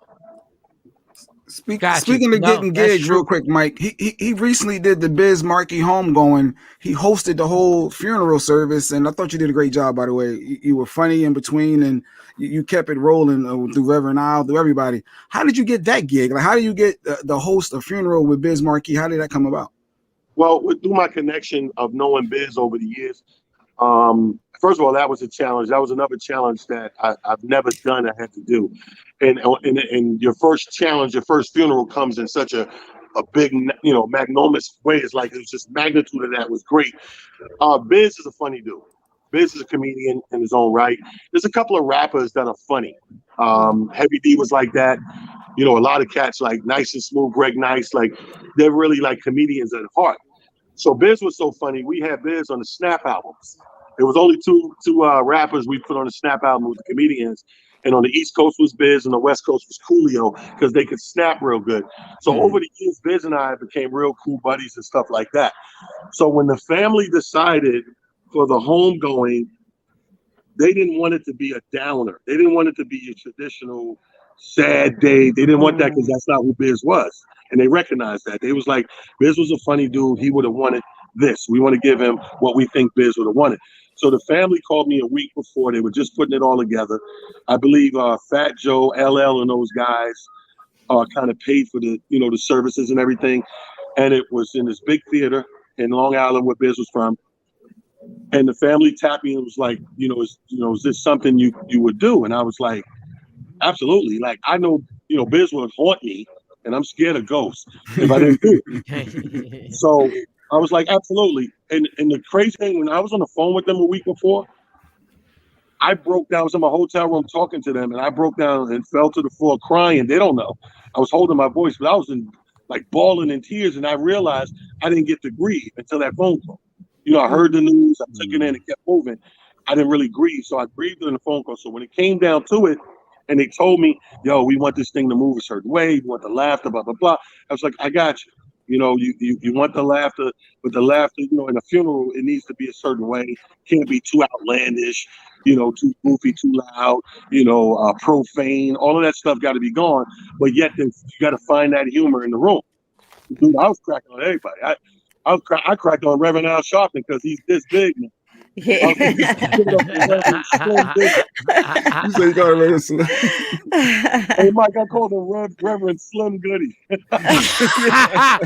No, the funny thing is, when I watched Talent do it, I was like, yo, how do you put how do you charge for that? Like, you're like they say, yo, we want you to do the memorial, and like a normal comedian would be like, well, how many minutes do you want me to do? Like, you want me to do 30? Am I the headliner? Am I the headliner? Because obviously I can't overshadow who's passed away. And you know, like I was like, how the fuck did he negotiate this shit? And then the teller says, I hope I can say this, Taylor. I hope I can say this. Taylor says, one of the old school rappers got uncomfortable while they were talking. Like, they got uncomfortable. Like, Taylor was like, everybody else was appropriate. Even Al Sharpton, even as skinny as he is, everybody was appropriate. But then you know, I'm an old school hip hop fan, and there's a rapper that went on there that was not inappropriate, but it was awkward. So you can't, like, how did you deal with that when Busy B? Oh, that was the first thing I addressed. Like, soon as I got the microphone, because you got to realize that happened in the pre-thing. The pre-thing was like a viewing, but everybody would come up and say a few words. LL, Tretch, Kid Capri, because everybody's in there, man. Everybody's in this building. So everybody would come up, say a few words. And then every time they get ready to go to the viewing where you can come up on stage and come down, it'd be one more person. Then one time you go, oh, okay. Somebody whispers in the Bishop here. He's like, Busy B want to come up. So Busy B comes up, dressing like he's throwing a cookout in the back, right? So he comes up, and he's just like having an argument or beef with nobody, like an invisible beef. Let's be clear. You know what I'm saying? I'm an MC. Not this rapper bullshit, an MC, blah, blah, blah. So all that rap, hip-hop, and rapping this, y'all kiss my ass. I'm an MC. Understand that. Bye. Right? And he leaves. So the Reverend comes up, and it's the most awkward. The Reverend goes, oh, well, okay. So I go up, and as soon as I see the Rev, I say, hey, Rev, first thing I said, hey, you're doing a great job today, by the way. I said, the way you handle that Busy B, I said, nobody, what the hell was Busy talking about? So all the rappers started laughing, right? I was like, Busy up here having a beef with an invisible beef with a rapper that's never existed, right? So everybody started laughing. I said, but Rev, you handle that shit. Rev came up there and said, well, pull out your raffle tickets. I said, you try to shift that shit so smooth. And then like every little thing, like we call it in comedy, especially when you're hosting something, like these things that happen that help you funny along the way. The little alley-oops of comedy, right? So I'm up there, and back to back, Reverend Al and Biz's brother steals my program. Now, my program is what I'm using. I'm hiding it under the podium on the second shelf to use it as my cue card. Yeah. Yo, they come up there to give a speech. They fold it up and leave with it. I'm like, yo. So I go out there. I don't know who's next because I'm looking for so I see Reverend Al. I said, hey, and Reverend Al put his hand out. I think I want to greet him. He said, hey, brother, what's up? I said, no. Give me my program. So I put it back out there. His brother come up, same thing. Fold it up. Now he walked down the steps. So now this plays out in front of everybody. I said, Shal. He was like, what's up? Say, is that your program? I said, that program, you guys, yours? He was like, oh, I was like, yeah, give me my program. So when he gave me the program, right, in the middle of the service, I was like, give me that. Go sit your ass.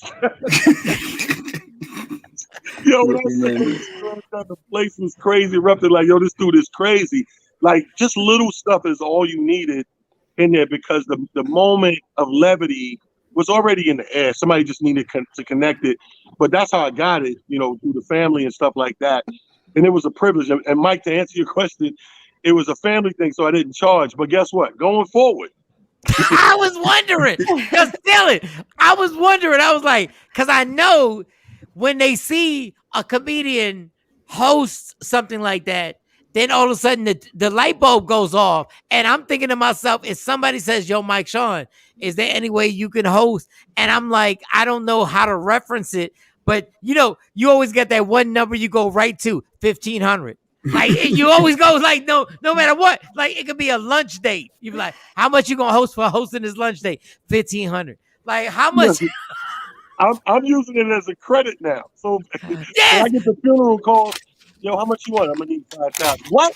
I hope you big shit, man. Ask about me. Next time I introduce you, it's like you seen him on Def Jam, BET Comic View, Sunset Park, and he also was the host of Biz Markie's funeral. Y'all put your hands together.